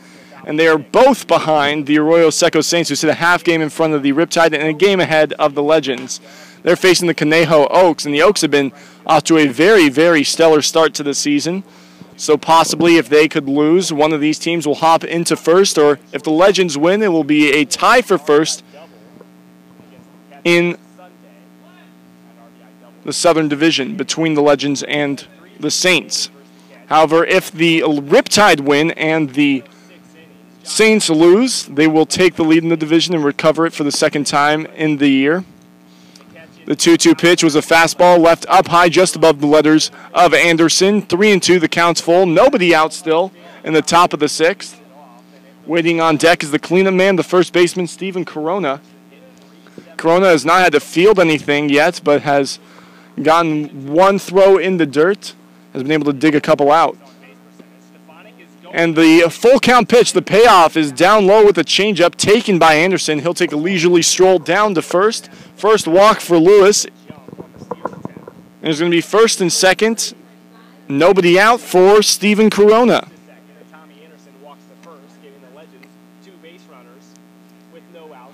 Corona on the year in his 3 games played with the Legends, a .429 average. Only 1 extra base hit. It was a double. He's flown out twice today, 0 for 2, but he has a good chance to do some damage. Corona does have good power, very good power. A little bit of miscommunication between Andrews and Lewis over the signs. They're going to go out and talk about it once again. Infield in slightly, or at least the first baseman and third baseman are. Polshin over at first, Polson at third. They're in on the grass, maybe expecting a sacrifice bunt. This is dangerous. You are playing with fire if you're head coach Tiger Peterson by calling this. First pitch by Corona. Fastball just outside 1-0. And now Polshin and Polson going to come back after they saw that Corona was not attempting the bunt there. 1-0 the count. Lewis out of the stretch.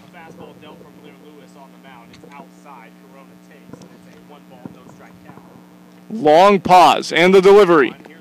In the dirt, a nice block by Andrews getting in front of it. 2-0, the count runs very much in Corona's favor right now. Corona yet to hit a home run on the season. They had the day off yesterday, the Legends did. Before that, they had a 3-game set with the SoCal Catch where they lost 2 of 3 and really put them in a dangerous spot in the Southern Division, put them at 500. Corona awaiting the 2-0 pitch. The man on second is Stefanik. On first is Anderson. Here he rips it down the right field line. Foul. Tanner Murphy is over there in foul territory looking for foul balls. That ball landed only a couple feet away from him and it sort of stopped him in his tracks. He was like, oh no way. Another foul ball bounced right in front of me. Did not even flinch. Murphy, one of the toughest guys. He's got the most intimidating he's got the most intimidating stature, I would say. Not in terms of strength, but just his demeanor. He is tough to face when he's on the mound. 2-1 the count to Corona, the pitch. A breaking ball that drops just below the knees, maybe a little bit inside as well. 3-1, we're in the hitter's count. 1 run on 4 hits. One of those hits came in this inning. It was a hit by Michael Stefanik to lead off the inning, followed by a walk to Tommy Anderson. That's who's on second and first. For the cleanup man, Steven Corona, he's in a 3-1 count. The Riptide lead 3-1, but are in danger of losing that. Nobody out in the top of the 6th. The pitch. Fastball just outside, almost hit the low and outside corner. Bases are going to be loaded. Nobody out for Jake Scott.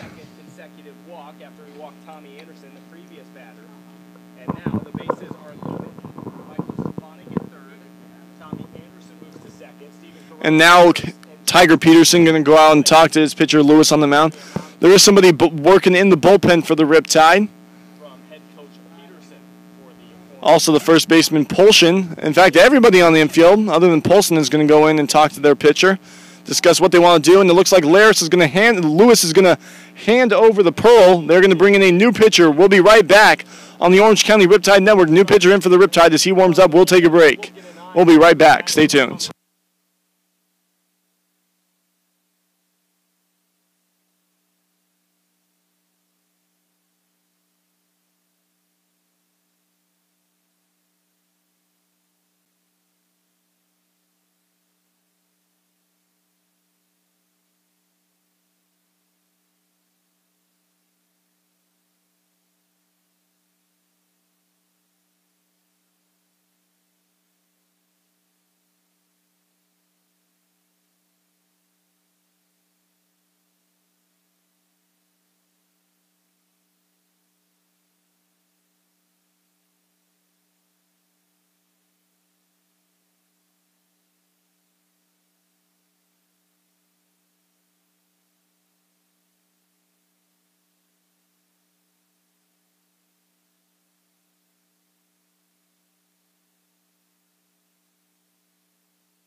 New pitcher in for the Riptide is Parker Joe Robinson, son of Jeff Robinson, the volunteer coach for the Riptide. And Jeff Robinson might sound familiar for you.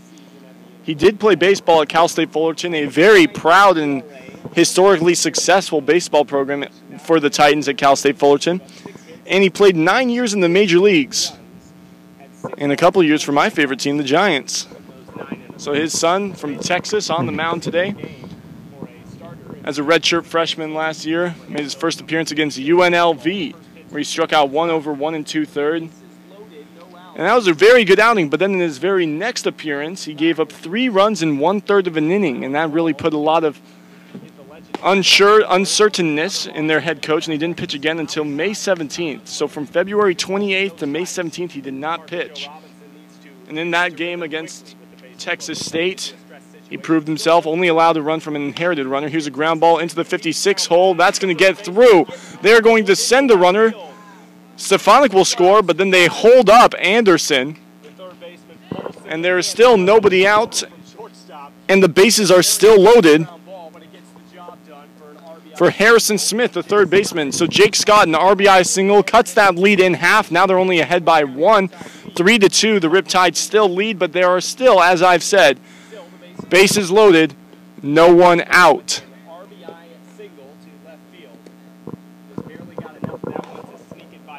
Parker Joe Robinson, the third pitcher that the Riptide have used in this game, the starter. Jordan Dosey went 4. And then Blair Lewis went an inning plus. He inherited all 3 of the, he left all 3 runners that were on for Parker Joe Robinson. A single and 2 walks. Harrison Smith, the 1-0 pitch, another slider. Almost hit the knees of Smith, but a late break inside. It's 2-0. Harrison Smith from Oral Roberts awaits the 2-0. He swings and misses. 2-1. It was a fastball up at the eyes of Smith. I love that pitch. I talk about it all the time. Looks good to the hitter, but it's tough for them to get their hands around to it. 2-3, the Riptide lead. The 2-1. Fastball on the outside corner, 3-1. 2-2, excuse me. Waiting on deck. Corey Treyas waiting on deck. The 2-2. Slider. Backdoor. Tried to get Smith to chase that, but it runs full. And all of a sudden, he's going to have to challenge Smith, and that's not what you want to do. Smith, a very good fastball hitter, albeit both strikes have been via the fastball. But I doubt that Robinson wants to walk in a run. The payoff pitch. He fouls this one off pretty much straight at home plate. It goes back behind home plate now. It's going to be recovered by Treyas, who was waiting on deck. Still no outs. 2 runs on 5 hits and an error for the Legends. 3 runs on 6 hits for the Riptide. But they are looking to do a lot of damage. Bases loaded, no one out. The 3-2 pitch. Fastball down low, taken by Smith. Walk in Tommy Anderson. The game is now tied 3-3. Bases remain loaded and still nobody out for Corey Treyas. Treyas has had a couple opportunities to make amazing plays in left. They are tough plays, and he hasn't been able to make them. But he looks to do some damage here, make up for those perhaps. First pitch. Fastball. Right there. Looked like Treyas was taking all the way. 0-1 is the count. Parker Joe Robinson. Fastball, slider, pretty much a 2-pitch guy. There's a slider. Ground ball to the shortstop, Phillips. 6, 4, 3. In time, they get him a double play. A run does come across as Steven Corona gets through home plate. The Legends take the lead 4-3, a 3-run 6th inning. All of those coming to Blair Lewis. Parker Joe Robinson getting exactly what he needs. A double play now with 2 outs. There is a runner on third for Joe Capris, who is 2 for 2 with 2 singles.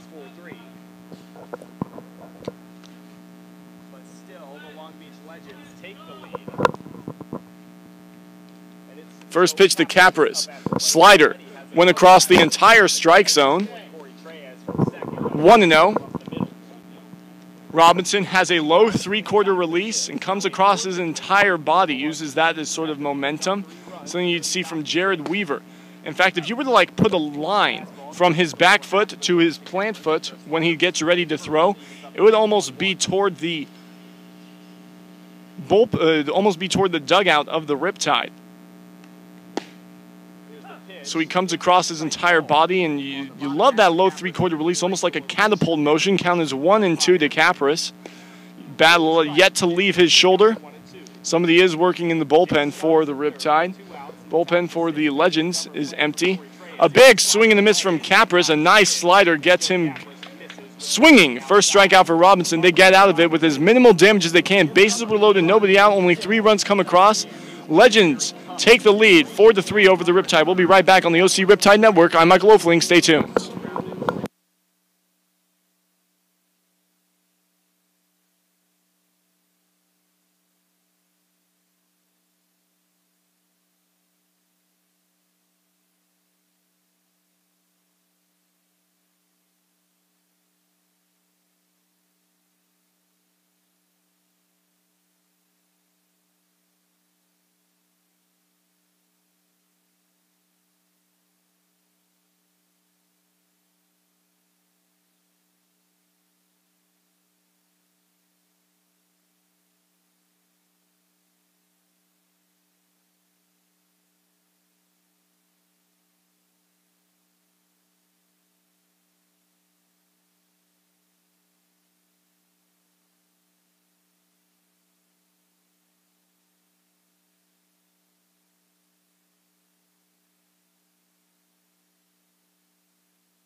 New pitcher in for the Legends. It's John Szczesny, the pitcher from Azusa Pacific. He's a redshirt sophomore. He's going to face the decorated designated hitter, David Miranda. So Alcorn went 5 innings, allowed 3 runs, all of them earned on 6 hits, and no walks. He was very effective at getting strikes through. The Legends lead 4-3 after that 3-run top of the 6th. Riptide looking to fight back. First pitch from Szczesny was a fastball just outside 1-0.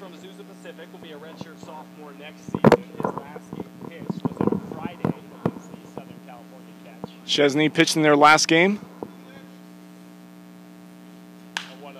The 1-0 pitch is fouled off to the left side, down the line, and just beyond our ticket booth.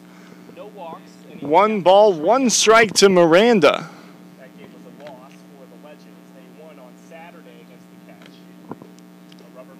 Szczesny's last appearance came against the Catch on the 16th of June. Gave up 1 run in 2 1/3 innings pitched. Really struggled to find the strike zone in that one. Threw 47 pitches, 27 of them for balls. But he did do well. Only gave up 1 run, as I mentioned, in his 2 1/3 innings of work. Here's a line drive, a soft ground ball, actually. It looked like it'd be very hard to the shortstop Anderson, and he's not going to be able to get it to Corona in time. So Miranda is on with nobody out for Logan Polson.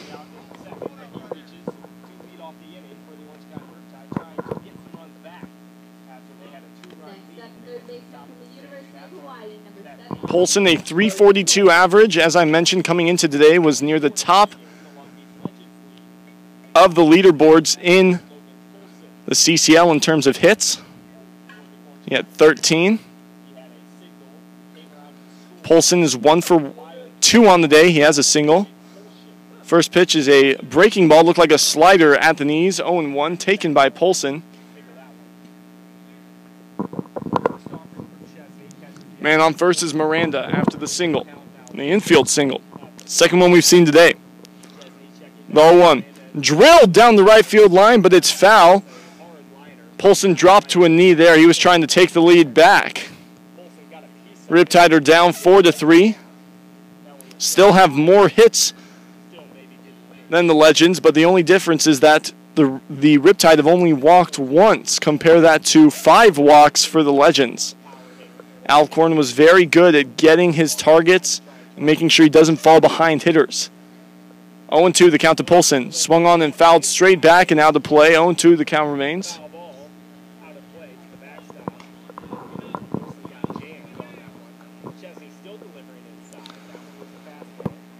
Szczesny working very much inside to all of the hitters. Even the pitch to Miranda, the first pitch that was grounded to the shortstop, was inside, but it was just very late swing by Miranda. Probably wasn't sure whether or not he should swing at that. He got ground and was able to get late on that and was able to beat out the throw. 1-2 is the count to Polson after that fastball runs away. Maybe try again to chase something here. The 1-2 swung on, foul tipped into the glove of Capris. That's going to strike him out. So Polson is out number 1 after he goes down via strikeout. That's going to bring up Jake Polson. Polson has a double. He is 1 for 2. Also has an RBI and would come around to score in that 2-run fourth.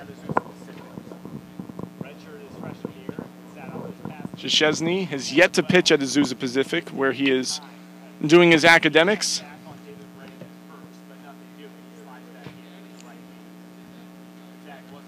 Polson still awaiting the first pitch after that pickoff attempt. Miranda slides back in safely. 2 straight pickoff attempts. Azusa Pacific, known for its Christian values. First pitch to Polson. High and tight with the fastball. 1-0. Polson loves to crowd the plate. He likes to be able to shorten his hands. You can see a lot of the times in the on-deck circle, there's a little short bat that a lot of the players use. It's weighted, and they go up against the fence, and they try to keep their hands in and try to make sure they don't hit the fence with that bat. Polson loves to use that thing in the on-deck circle. He loves to keep his hands in. It allows him to get his hands around quicker and increases his bat speed, which he needs for his 41-ounce bat. The 1-1 pitch was a fastball outside. Polson thought about it, but he took it. 2-1.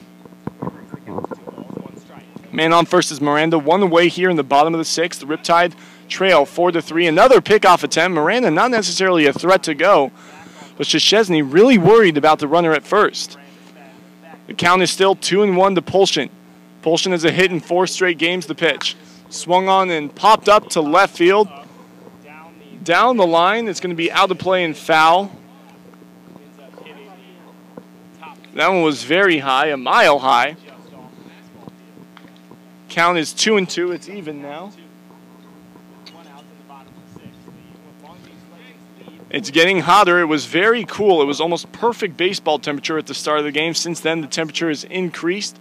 It's getting to high 70s at this point. 2-2 the count remains. But now it's a 3-2 count. After that pitch is a breaking ball down low.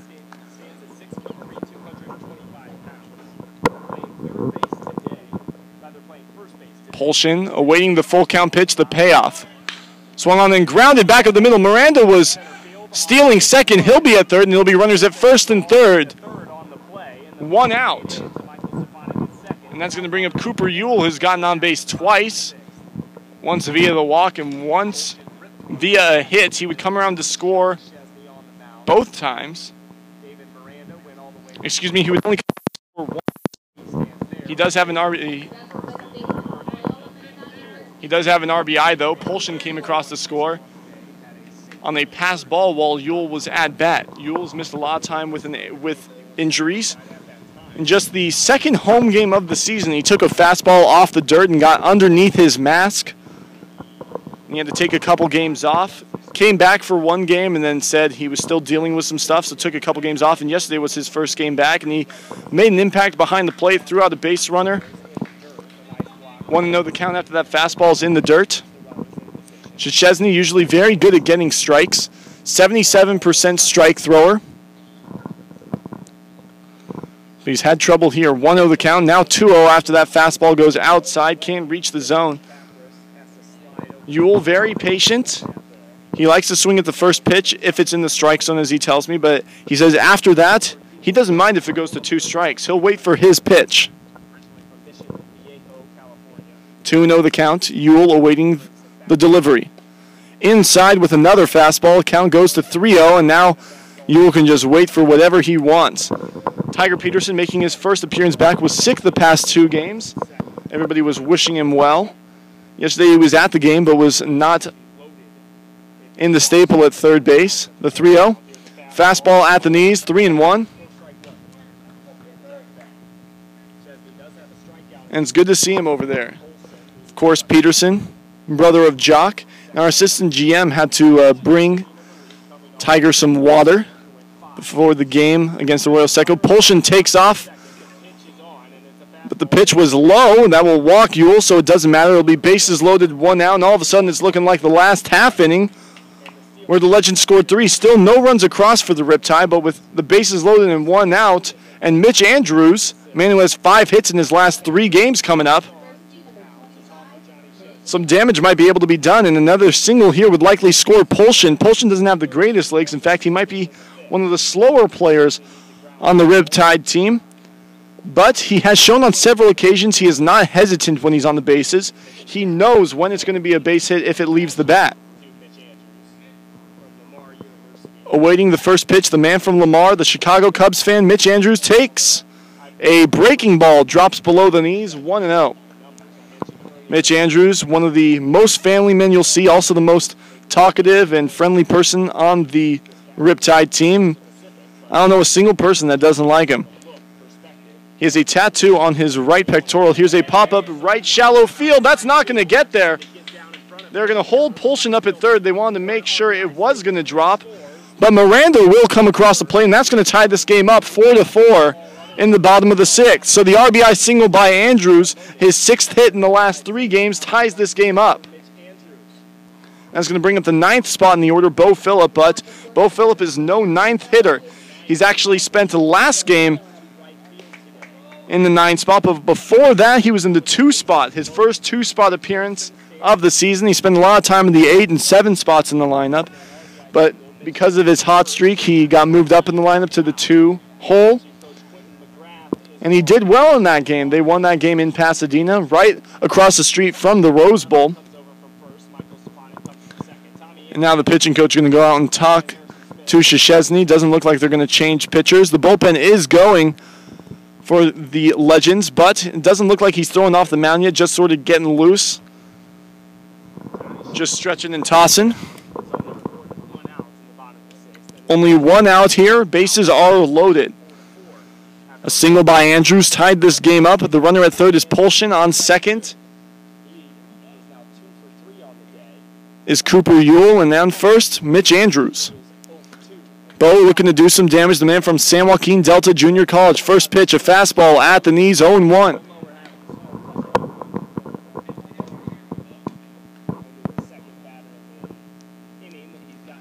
It's a tie game, 4-4. We're in the bottom of the 6th.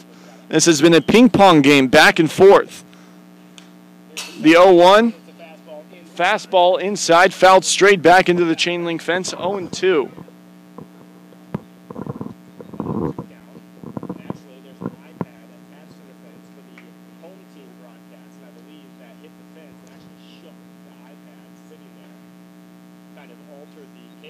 Awaiting the 0-2 pitch from Szczesny.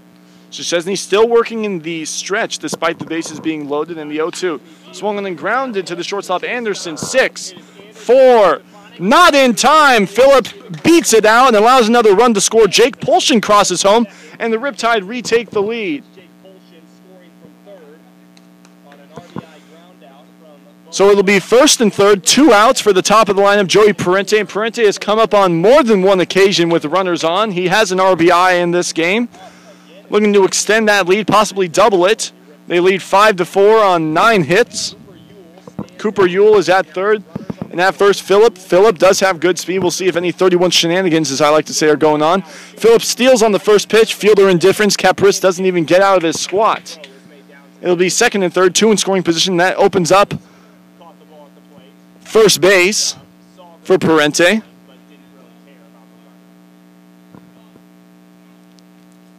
1-0 the count. And the second pitch is down low, 2-0. Parente takes it. 4 runs on 5 hits and an error for the Legends. 5 runs on 9 hits for the Riptide. 2 balls, no strikes to the top of the lineup. Joey Parente from Lewis and Clark State. The pitch. A fastball. Once again, it's down low. Parente thought about it but held up. 3-0.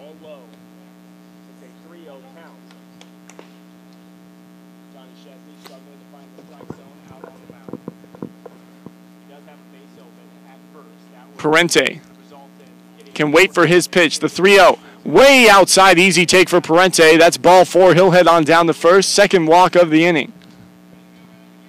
That's going to bring up the 2 spot, Tate Shaw. Tate Shaw does have a hit in this game. He has also struck out twice. He's 1 for 3.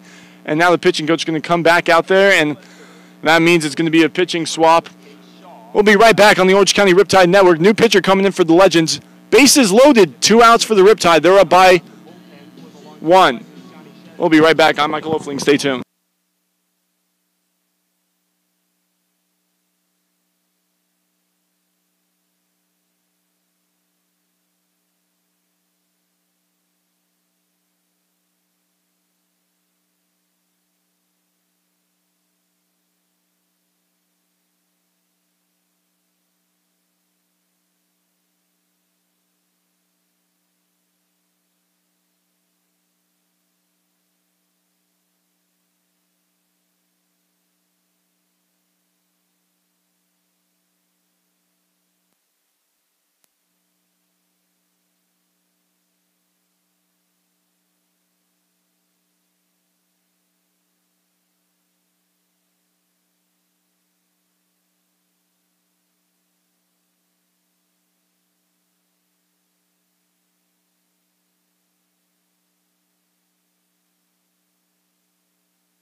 So the new pitcher coming in for John Szczesny is Luke Devaney.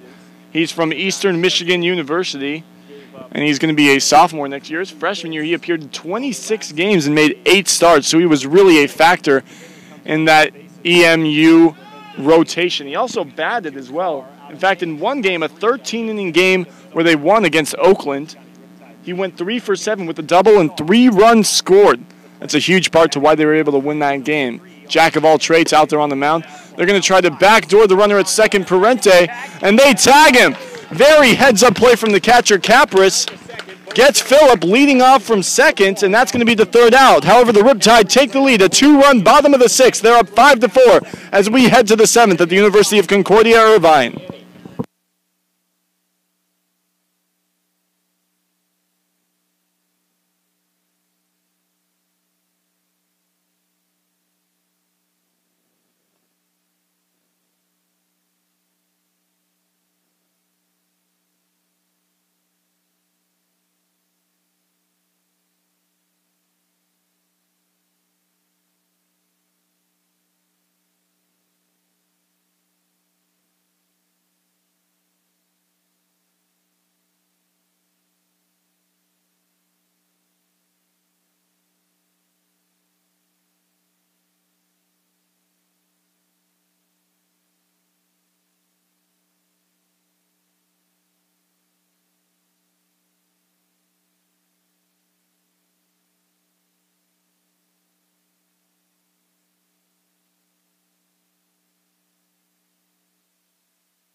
So the new pitcher, Devaney, came in, didn't even have to get anybody out. The catcher, Capris, throws out Phillip, a back door at second base. But they do take the lead. The Riptide are up 5-4 over the Legends. Leading off against Parker Joe Robinson, who's still yet to give up an earned run on the season, is the 9-spot Griffin Keller. First pitch is a slider just inside. And Mitch Andrews behind the plate was really expecting a strike call on that. He paused when he didn't hear the strike call. Didn't throw it back. He was shocked, and I was shocked too. It looked very good from up here. The 1-0 pitch, a two-seam fastball, maybe a sinker even. 1-1. I have a funny experience with the sinkers. I was talking with one of the players on my Chapman team, and we were talking about his pitch arsenal, and then another one of my broadcasting buddies came up, another slider on the outside corner, 1-2. But I said, so what fastballs do you got? And the man from Chapman said, oh, I got a 4-seam, of course, a 2-seam, and I got a sinker. And my friend said, whoa, a sinker is not a fastball. Here's a slider left over the zone, but Shaw has a beat on it in left center field, almost directly in between Fletcher and Shaw. The man from Texas Tech makes the catch. Wind is blowing from left to right. You can see it from the American flag. Not sure if you can see that on the stream, but not doing much, maybe knocking a couple balls down. We can't feel it here on the broadcaster's table because there is a hill behind us blocking all the wind, but I'm sure you can feel it, and it looks like it's blowing sort of heavily. The trees are swaying slightly. First pitch to Grant Gamble, top of the lineup. A slider low and inside, tried to back foot the lefty. 1-0. That's what makes a very good slider pitcher. That's what makes a slider so effective, is if you can get that back foot slider. Second pitch, a fastball on the outside corner, 1-1. If you can get that slider on the back foot and make it look like it's going to stay on the inside corner, that is absolutely deadly. You see so many pitchers nowadays use that to its fullest effect. Another fastball at the knees, 1-2. And when they can use it, they get a lot of strikeouts. The man who comes to mind when I think of it is Corey Kluber. Uses the back foot slider against left-handed hitters so effectively and gets them to swing over the top of it all the time. That's why he's the two-time AL strikeout champion and a Cy Young winner. 1-2 the count. A changeup on the outside corner. Freezes Gamble, gets him looking, grabs some pine. Gamble for the second time today. He strikes out. Parker Joe Robinson, his second strikeout of the day. That's going to bring up the number 2 spot, Michael Stefanik. Stefanik having himself a year and having himself a day as well. He's come across twice to score, has 2 base hits, and has gotten on once via the walk. He's 2 for 3. First pitch, 2-seam fastball inside. Stefanik had to lean away from that one, 1-0. Defense lined up very straight away. Center fielder Fletcher slightly to the left of second base. The 1-0 fastball low and outside, 2-0. Every time it's super hot outside, you know who's always catching? Mitch Andrews.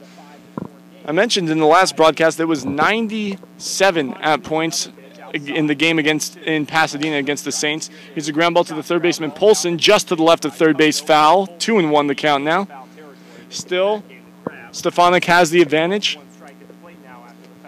But Andrews, he's played full 9-inning games in the hottest temperatures. And I asked him, how do you do it? And he says, well, I grew up in Texas, and I played catcher. So it's nothing compared to what it is there. A foul ball off to the right side and out of play. Counts even at 2. Deuces are wild. 2 balls, 2 strikes, 2 outs. No runs across. Parker Joe Robinson really working through a pretty good inning, trying to make sure nobody comes across, keep that 1-run lead for his team.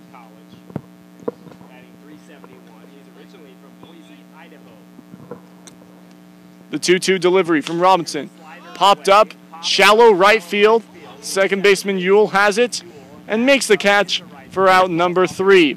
He called off Parente on that one, and Parente was coming in, and what I was always taught as a kid is you want to let the outfielders come in on it, but Ewell was there a mile before Parente. Parente would have had to make a long run.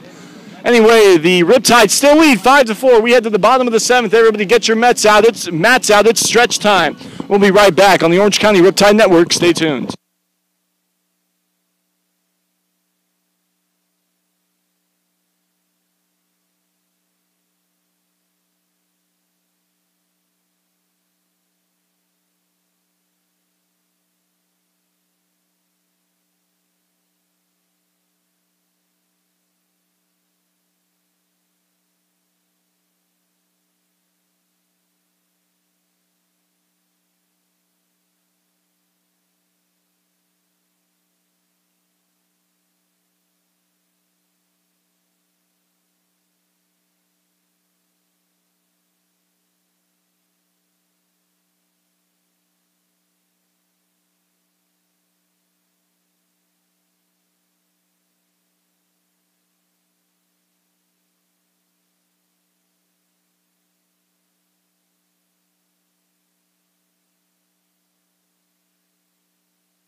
We're in the bottom of the 7th here at the University of Concordia Irvine, a 5-4 lead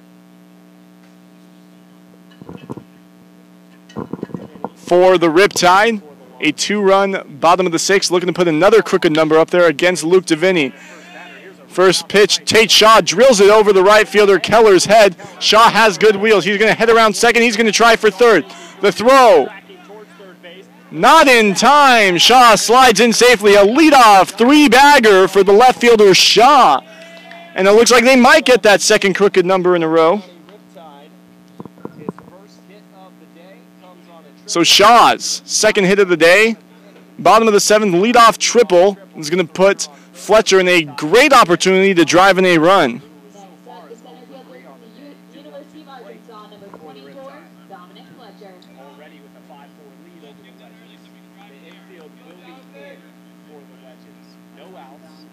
Infield is in for the Legends. Nobody on the grass, though. Dominic Fletcher waiting for his opportunity. The pitch. Just below the knees with a fastball. 1-0 the count. Fletcher, very patient at the plate, has great power, as I've talked several times about, but it is just a marvel to see. The 1-0. Down low.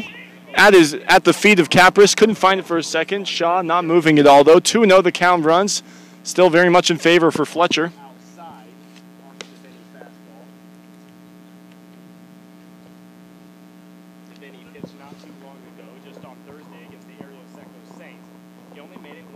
Fletcher awaiting the 2-0 pitch. Last time Devaney pitched was not too long ago against the Arroyo Seco Saints. Two-seamer was down low, but at the knees. 2-1 the count now to Fletcher. The 2-1 pitch down low, 3-1.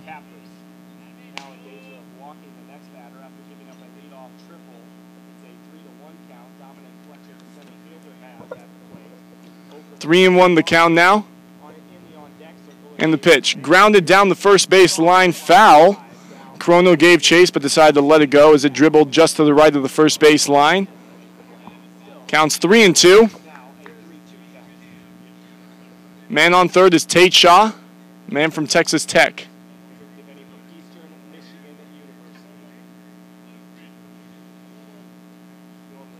Fletcher, the payoff pitch. Swung on and drilled. This is going to be a base hit, possibly get to the wall. Keller can't get there. Shaw will come in to score. Fletcher will stay on second, not try for third, so a double by Fletcher. And that puts the Riptide up by 2. They're up 6-4. 2 runs across. 1 run across in this inning for Dominic Fletcher. That RBI double keeps a runner in scoring position for the designated hitter, David Miranda.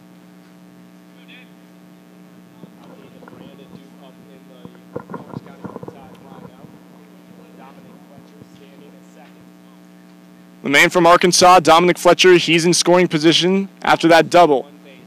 The shortstop, Anderson, shading behind him. And there is a foul ball down the left field line just over the Riptide bullpen. 0-1 the count, and Miranda yet to have a hit in this game.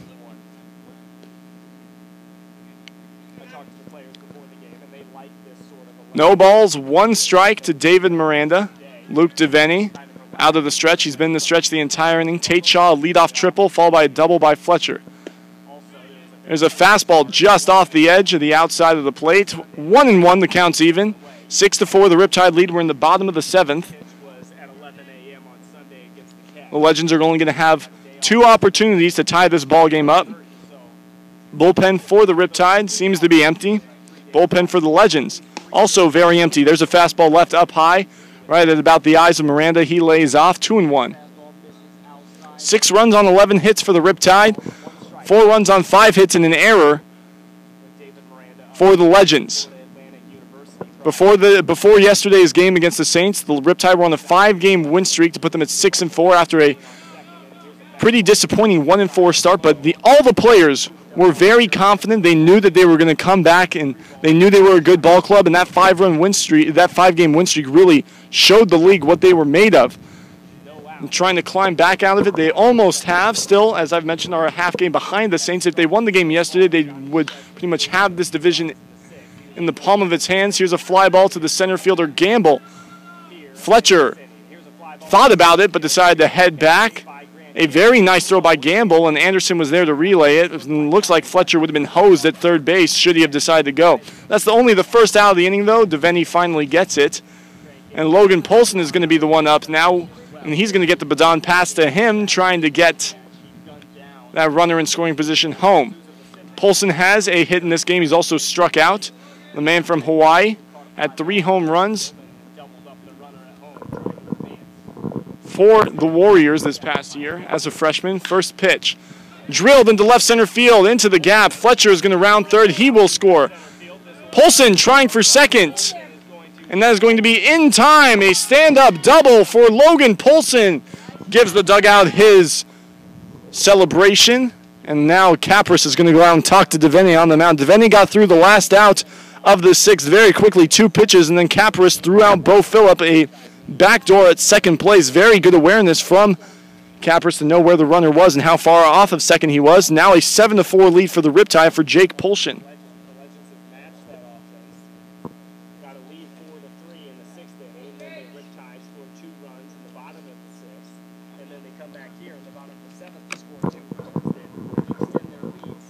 Jake Polshin has 2 hits in this game, a single and a double. Has scored a run and has an RBI as well. Devaney awaiting the first pitch. The righty delivers. A fastball on the outside corner. 0-1. Polshin took that one. Polshin seems to think about every pitch. He knows that every pitch is an opportunity for him to get a base knock or a good wood on the ball. 0-1, the pitch. A breaking ball at the knees. It lands the hammer, 0-2. So Polshin, his hands move almost every time. He's never fully taking. And that's an approach that I personally admire, because every pitch I feel like is an opportunity for you to drive something. And it might cause you a little bit of trouble when you're down the count like right now, 0-2. There's a line drive. Stefanik was trying to cover second in case Polshin decided to go back. Polshin was stealing on that, so an RBI single for Polshin puts the Riptide up. They have now doubled up the Legends. They're now up 4-8. 8 runs on 13 hits. Only a couple extra base hits. They've just been able to string together single after single. And now that's 3 runs across, and now Luke Husung is going to come in and pinch run for Jake Polshin. Cooper Ewell, the 7th spot, going to be up now.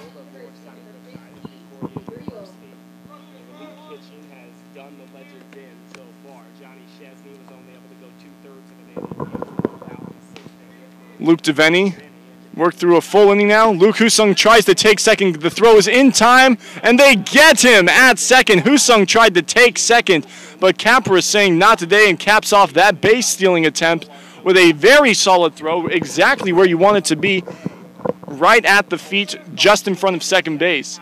And now there's 2 strikes very quickly to Cooper Ewell.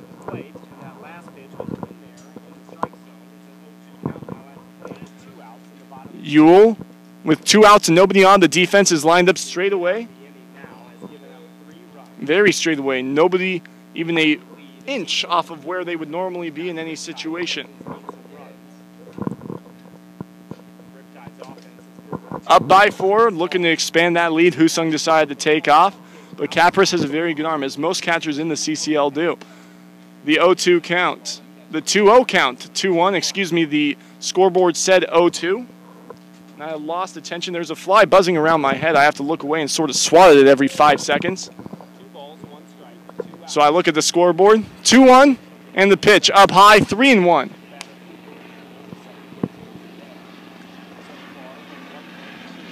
Three and 1 the count to Ewell. Cooper is 1 for 2, and he has walked as well, come across to score. And he scored the very first run of the game for the Riptide. That came back in the 3rd after a Joey Parente single. He's also gotten on base and come around to score after a Mitch Andrews single and then a walk. That was in the 6th when they got bases loaded and only 1 away.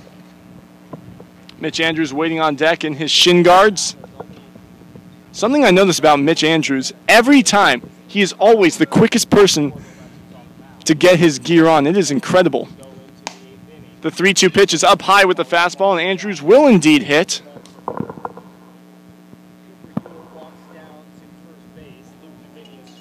Luke DeVenny struggled through this inning. 3 runs across. It was 5-4 at the beginning. Now it's 8-4. The Riptide lead, looking to go 7-5 on the year in league play. They are currently 9-5-1 altogether. They went 3-0-1 in preseason play. There are 2 outs. Mitch Andrews, 2 hits in this game. Looking to do some more damage. Ewell has already stolen base. He could do it again and put himself in scoring position. And with somebody as hot as Andrews up, that might be something you want to do. First pitch of fastball just up high. Andrews thought about it but held up, 1-0.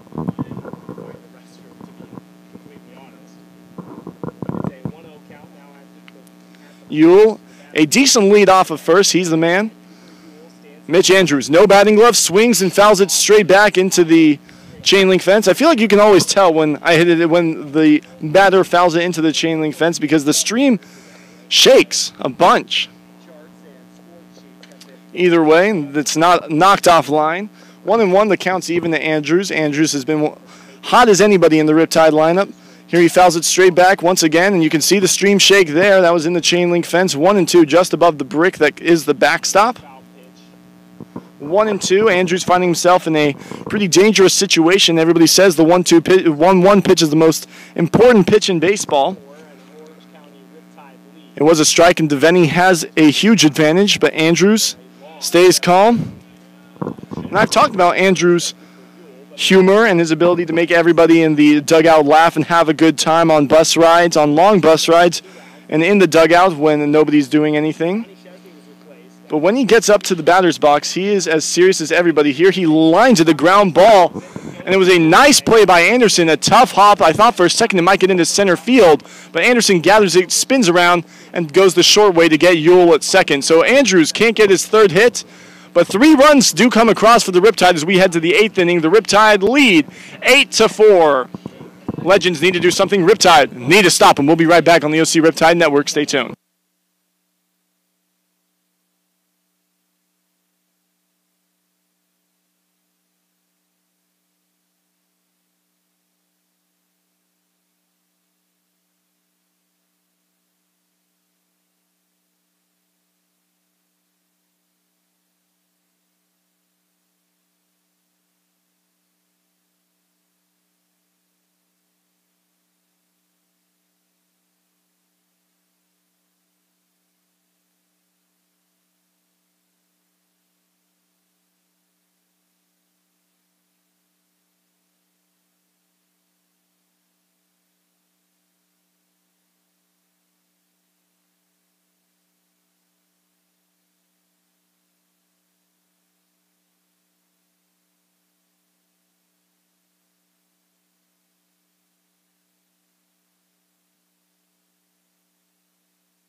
New pitcher in for the Riptide as he's going to take the 8th and possibly the 9th as well. 4th pitcher that the Riptide have used in this game. It's Braxton Smith, the man from Louisiana Tech. He is a big righty, and he has proven very well. Something he does is he only puts 1 foot on the rubber. A lot of pitchers do that. He leans off to the right side toward first base. First pitch is a fastball at the knees, 0-1. Tommy Anderson to lead things off. It's going to be Anderson, Corona, and Scott. And the 0-1 delivery. A 2-seam fastball left inside. Anderson thought about it but took it. 1-1, the count's even. We're into the top of the 8th inning. It's an 8-4 game. The Orange County Riptide opened it up with 3 runs. And the 1-1 pitch is another strike. 1-2 the count now. Braxton Smith, a 1.8 ERA in his 4 games he's appeared in. Only 1 earned run, did give up 2. And in his 5 innings work, he has 5 strikeouts. Not necessarily a strikeout pitcher. He prefers to keep the ball down. That's what a lot of the pitchers for the Riptide like to do. They don't like to keep it up. That's where a lot of danger can happen. And that's one of the reasons why the Riptide lead the league in least amount of home runs given up. Here's a ground ball right back up the middle into center field, just past the twisting and turning Braxton Smith. So it's a leadoff single for Tommy Anderson. That's going to bring up the cleanup man, Steven Corona. Something about Braxton Smith, though, his whip is incredible. Coming in today, he had a 400 whip. That's not a 1.4, a 400 whip. That means he only allows 2 base hits every 5 innings, only allows 2 base runners. And that's exactly what he did, 2 hits and no walks in his 5 innings of work. Did give up an unearned run, though, so a couple errors did hurt him. Still 8-4, the Riptide lead. A big swing and a miss from Corona on the first pitch, 0-1. To take back the lead and take command of this game, which they now lead 8-4. Swinging miss at the plate for Corona on a fastball low. Man on first is Anderson, the 0-1 pitch. Another swing and a miss, a two-seam fastball that tailed outside the zone and low. 0-2 now to Corona. No balls, 2 strikes. Braxton Smith this past year at Louisiana Tech. Did not. Andrews sets up inside, gives the signal.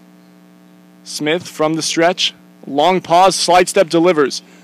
Inside, and that actually hit the back foot of Corona.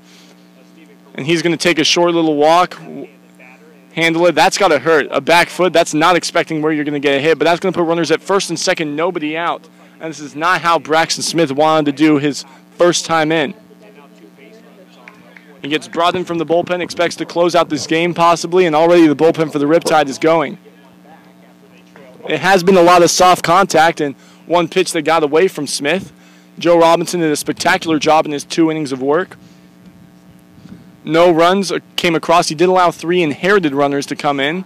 That's not particularly his fault. Jake Scott, the DH, is now up to the bat. 8-4, the Riptide lead. And the pitch. Swung and foul to the right side and out of play, 0-1. Smith has done a good job of getting ahead of hitters very quickly, and all 3 he's gotten a first pitch strike. However, that has not resulted in any outs. A base hit back up the middle by Anderson and a hit by pitch after Smith got ahead 1-2 to Corona. The 0-1, down low in the dirt. Nice block by Andrews. 1-1.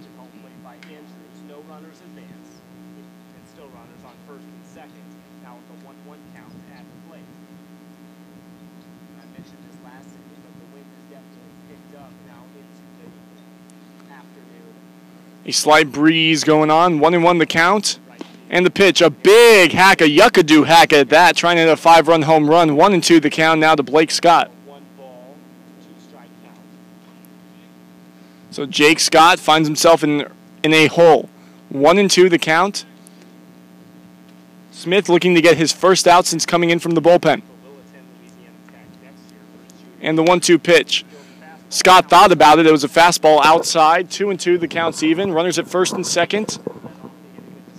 Looking to keep that lead. These two teams duking it out for second and third, respectively, in the Southern Division of the CCL. There will be a game tomorrow between these two teams at Cal State Long Beach. That fastball was down low. Counts full now. Awaiting the payoff pitch now will be Jake Scott.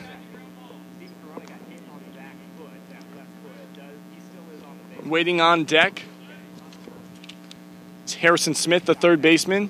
The DH, Jake Scott, the pitch.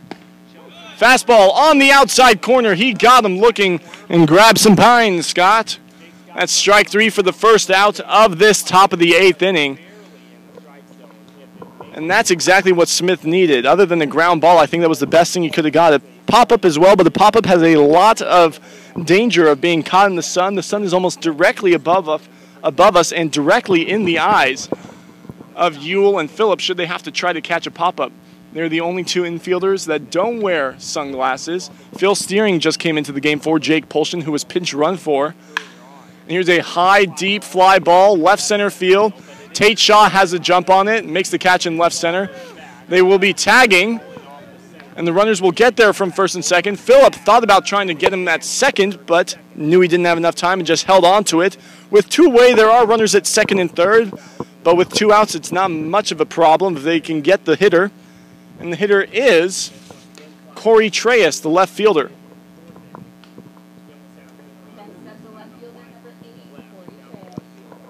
Earlier in the game, Smith had not had a home run in this game, but he came very close, hit it just to the left of the foul pole. It had the distance, and it would have been a marvel to see. We have yet to see a home run to left field in the University of Concordia. We've seen 2 to right field, but none to left. The lefty, Treyas, he's a switch hitter. In fact, Dosey The starter is a lefty pitcher, and Trey is his first time he came up. Batted from the right side, but now the past 2 times against Lewis and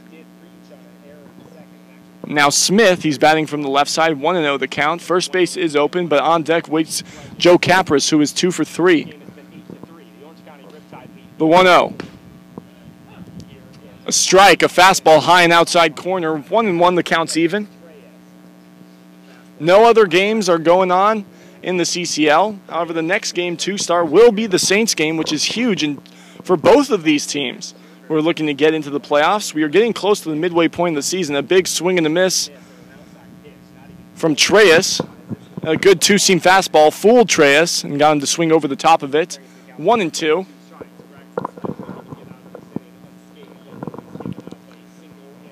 Smith looking to limit the damage. No runs across. He gave up a leadoff single and a hit-by pitch and has really done well to limit that. High fastball outside as well. 2-2. The count's even.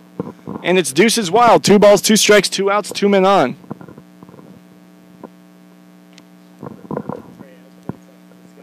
Treyas awaits the 2-2.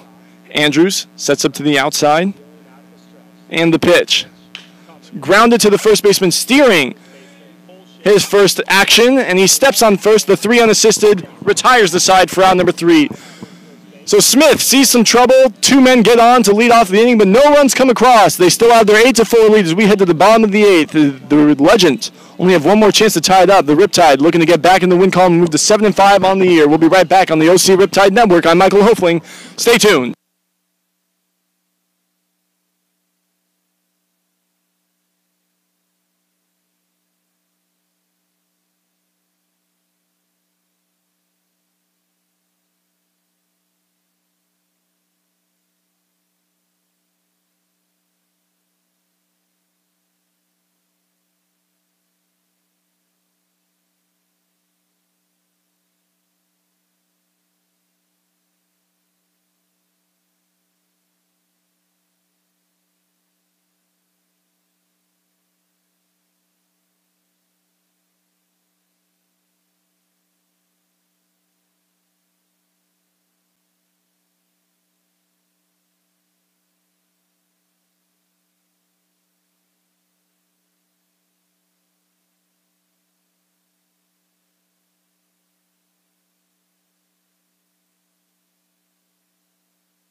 New pitcher in for the Legends. It's Corey Treyas. He was just in left field. Now he's out on the mound.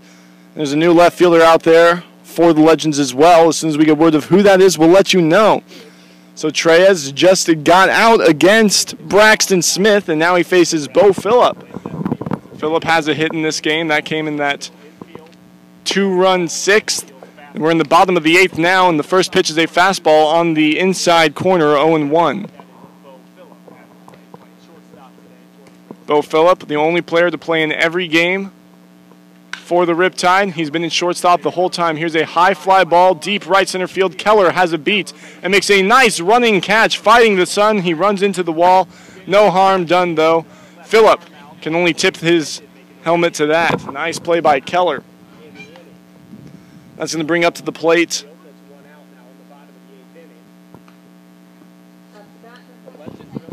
That's going to bring up Connor Beck. Connor Beck has made 1 start and in a Riptide uniform. He's sort of a new guy from Texas Tech. And Connor Beck, the first pitch. Outside corner fastball, 0-1. Beck has one hit in a Riptide uniform, looking to get his second one. That came in his game that he started. And that was the last game against the Saints. A loss 5-4. He was in left field, started for Tate Shaw, the usual left fielder. But Connor Beck seems to be coming in for Joey Parente. This is the leadoff spot of the lineup. So Peterson going for playing time and defense capabilities. Here's a ground ball to the shortstop, Anderson, a gopher killer, and on over the first to Corona for round number 2. Very sharply hit. That's what you put in as a ground ball hard. And I like to call it a gopher killer because it took a lot of hops and was still very fast. If a gopher were to pop his head out at that point, you'd see a murder. 2 outs now for Aaron Greenfield hitting in the 2 spot. He's going to be coming in for Tate Shaw. Greenfield, something interesting about him, he was actually on an episode of Sports Science. If anybody knows that show, the famous ESPN show where they go through the science of certain things, they wanted to go through the difference in amount of spin between a teenage pitcher and a major league pitcher. Here's a pop-up to the first baseman, Corona. He's underneath it and makes the catch. If you want to, you can look that episode up. He was pitching and his friend was catching, and then they went up against major league pitchers to see who could get more rotation on their pitches. Either way, it's 3 up, 3 down for Corey Treyas. Very quick inning. We head to the top of the 9th. The Riptide lead 8-4. Looking to get back in the win column. We'll be right back on the OC Riptide Network. Stay tuned.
It's going to be Ricky Reynoso, the man from the University of Pacific, who's given the task of closing this one out for the Riptide, who lead 8-4 in the top of the 9th.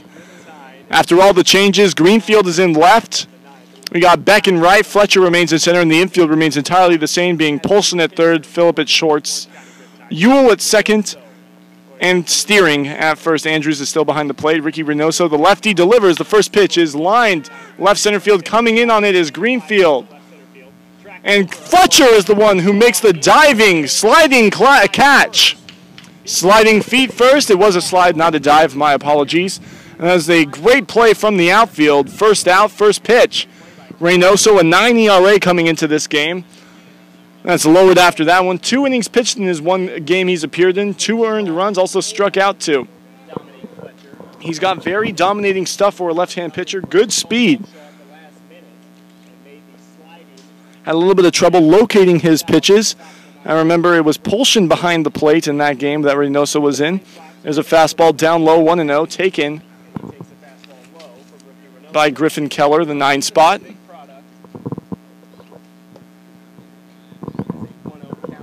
But Polshin was behind the plate in the last game that Reynoso was in. And a lot of the time, Polshin would set up low, and it would be high and outside, or it would be low and outside, and it was inside. So Reynoso looking to do a little bit better. That was outside, and it ends up high and outside with the fastball. 2-0 the count now.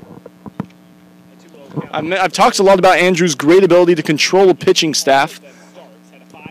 He is loved by this pitching staff, loved by everybody, actually. But he is loved because of his ability to call great pitches, be so in sync with the pitchers, they rarely ever shake him off. The 2-0. Fastball just below the knees. Andrews thought it was a strike. Something I find funny about Andrews, he always knows when he thinks it should be a strike. You can tell. When he knows it's a ball, he'll throw it back to the pitcher immediately. But when he thinks it should be a strike and it's called a ball, he'll pause a little bit, maybe do a double clutch with the ball, waiting for that strike call, and then he'll throw it back. The 3-0. Fastball on the outside corner. 3-1. Griffin Keller thought that was ball 4. He started heading on down to first, and that's not what you want to do if you're at the plate. Umpire does not like that. Most umpires don't like that, at least. 4 runs on 6 hits and an error for the Legends. 8 runs on 13 hits. For the Riptide, there's a foul ball down the first baseline, right into the Legends dugout. It actually hit a solid pole and bounced back and hit one of the Legends players in the back of the head. He's all right, though. Full count now to Griffin Keller. Griffin Keller made a spectacular running catch in the bottom of the 8th. Likely would have been a double or a triple off the bat of Connor Beck. I'd like to apologize. Earlier in the game I said Tate Shaw was from Texas Tech, but it's Connor Beck from Texas Tech. Tate Shaw is from Texas. He is a Longhorn. So that was a fastball, low and inside. Ball 4. He's going to head on down to first. Still 1 away. Double play is in order for the top of the lineup. Grant Gamble. 8-4, the Riptide lead. They were down 1-0 after the top of the second. They tied it up in the third. Then they took the lead in the fourth. A big lead, 3-1. Big for what it had been throughout the first parts of the game. And then the Riptide couldn't hold on to it. Blair Lewis loaded the base with nobody out. 3 runs came across in the 6th. They were down 4-3. 2 runs across in the bottom of the 6th. They were up 5-4, and then the bottom of the 7th, 3 more runs, and that's where we are right now. That fastball was down low in the dirt. Hopped 1-0. Gamble looking to get his first strike, or Reynoso looking to get the first strike against Gamble, or looking for a ground ball, trying to keep it low in the zone. Andrews sets up low, the fastball at the knees. Evens up the count of 1. The 1s are wild. 1 ball, 1 strike, 1 out. Man on first. He struck out 3 times in the 1st, 5th, and 7th. He has the sombrero, looking to make it a golden sombrero with his 4th as Reynoso. There's another fastball. Down low and away. 2-1.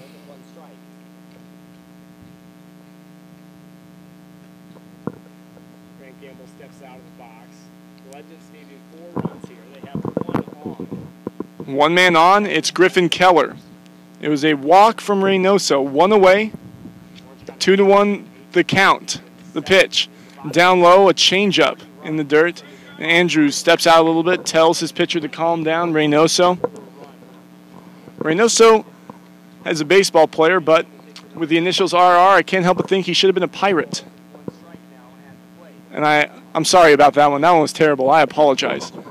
Reynoso faces the hitter's count. It's 3-1. And the delivery. Another one. This looked like a slider. Goes just low. There's going to be first and second. Now Andrews is going to go out and talk. And that's another thing, the value of Andrews behind the plate. I've talked about him, and somebody I'd like to relate him to is Yadier Molina. Molina is so good with his pitching staff that he can go out to a pitcher when he's struggling and just talk him down. Doesn't require a visit from the pitching coach. And you can tell Pointer loves that. And 1, he gets to stay in the shade. And 2, he doesn't have to walk. And 3, it doesn't use one of his visits. You're only allowed 2 visits per inning. You just send Andrews out there the first time, and if he continues to struggle, then you go out there. But Andrews has been able to show that on more than one occasion, he can calm down a pitcher, relax him, and get him back to throwing strikes, get him back to playing catch with him.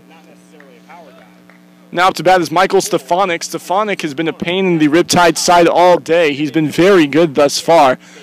Reynoso looking to possibly get him to ground out. They're going to try to backdoor the runner, Phil Steering. It gets off of the runner at first. It bounces off of him. Gamble seems to be all right. Lucky for the Riptide, it bounced off of him and directly to Cooper Yule. The runner at second, Keller, thought about going to third but stayed back. It's 1-0 the count to Stefanik. The game tomorrow will be at 5. We will not be broadcasting. However, you can watch the Long Beach broadcast. It's going to be the game tomorrow, and then an off day for the Riptide on Thursday, followed by a 2-game set against the SoCal Catch away and then home. And then a huge streak of away games. There's a fastball fouled off to the right side into the chain link fence. 1-1, the count's even. Waiting on deck is the shortstop, Anderson. Anderson, not necessarily the best power. However, for a shortstop, he does have great contact. He is a certified 5-tool player. Trying to make it so that they don't get to him. A double play would do that. They already have one in this game. Reynoso deals and delivers. A two-seam fastball down low below the knees. 2-1.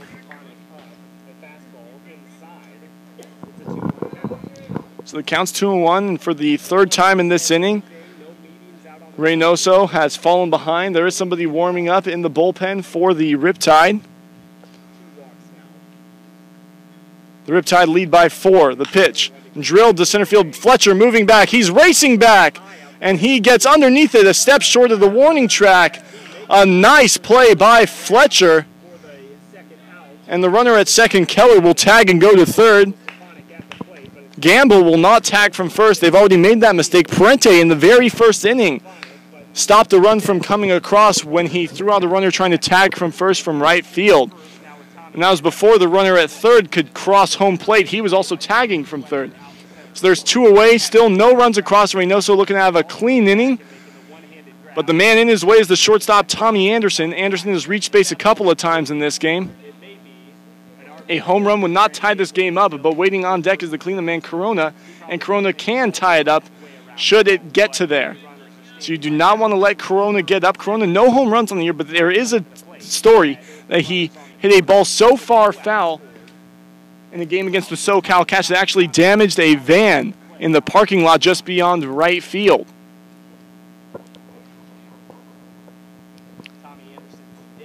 He fouled the first one off. 0-1 to Tommy Anderson. He's 0 for 3, but he does have a walk.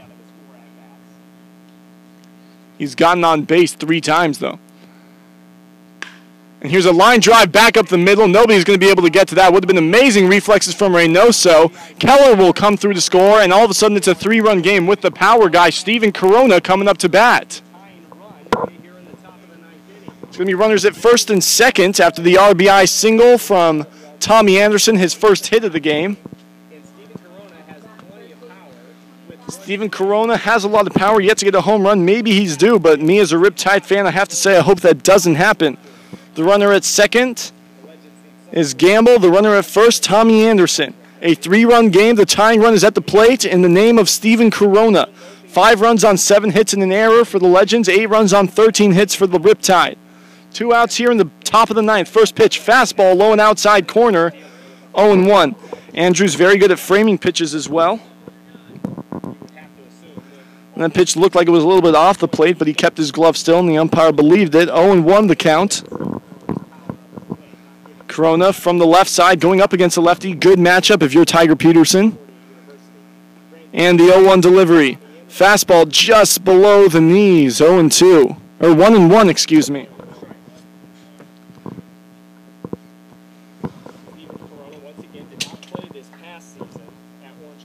Corona looking to do some damage. Reynoso trying to make sure none of that happens. Not trying to give them any ideas. The 1-1. Swung on and grounded to the shortstop, Buell. This could do it. He has it. Toss on over to first. Steering has it and corrals it for out number 3. The Riptide win this one. A final score of 8-5. The winning pitcher is Parker Joe Robinson. The losing pitcher is John Szczesny. And I have to thank the player of the game, Jake Polshin. He had 2 hits, an RBI, 2 runs across. He did very well. We'll try to get him in the post-game interview. The Riptide moved to 7-5 on the year. The Legends are 4-5, and they will look to get back on the win side. But the Riptide look to increase their now win streak against the Legends tomorrow. That game's going to be at 5 o'clock at the University of Long Beach. Well, stay tuned for the post-game interview. We'll try to get Jake Polshin and head coach Tiger Peterson in his first game back. We'll be right back. Final score, Riptide 8, Legends 5. Good win for them. Stay tuned.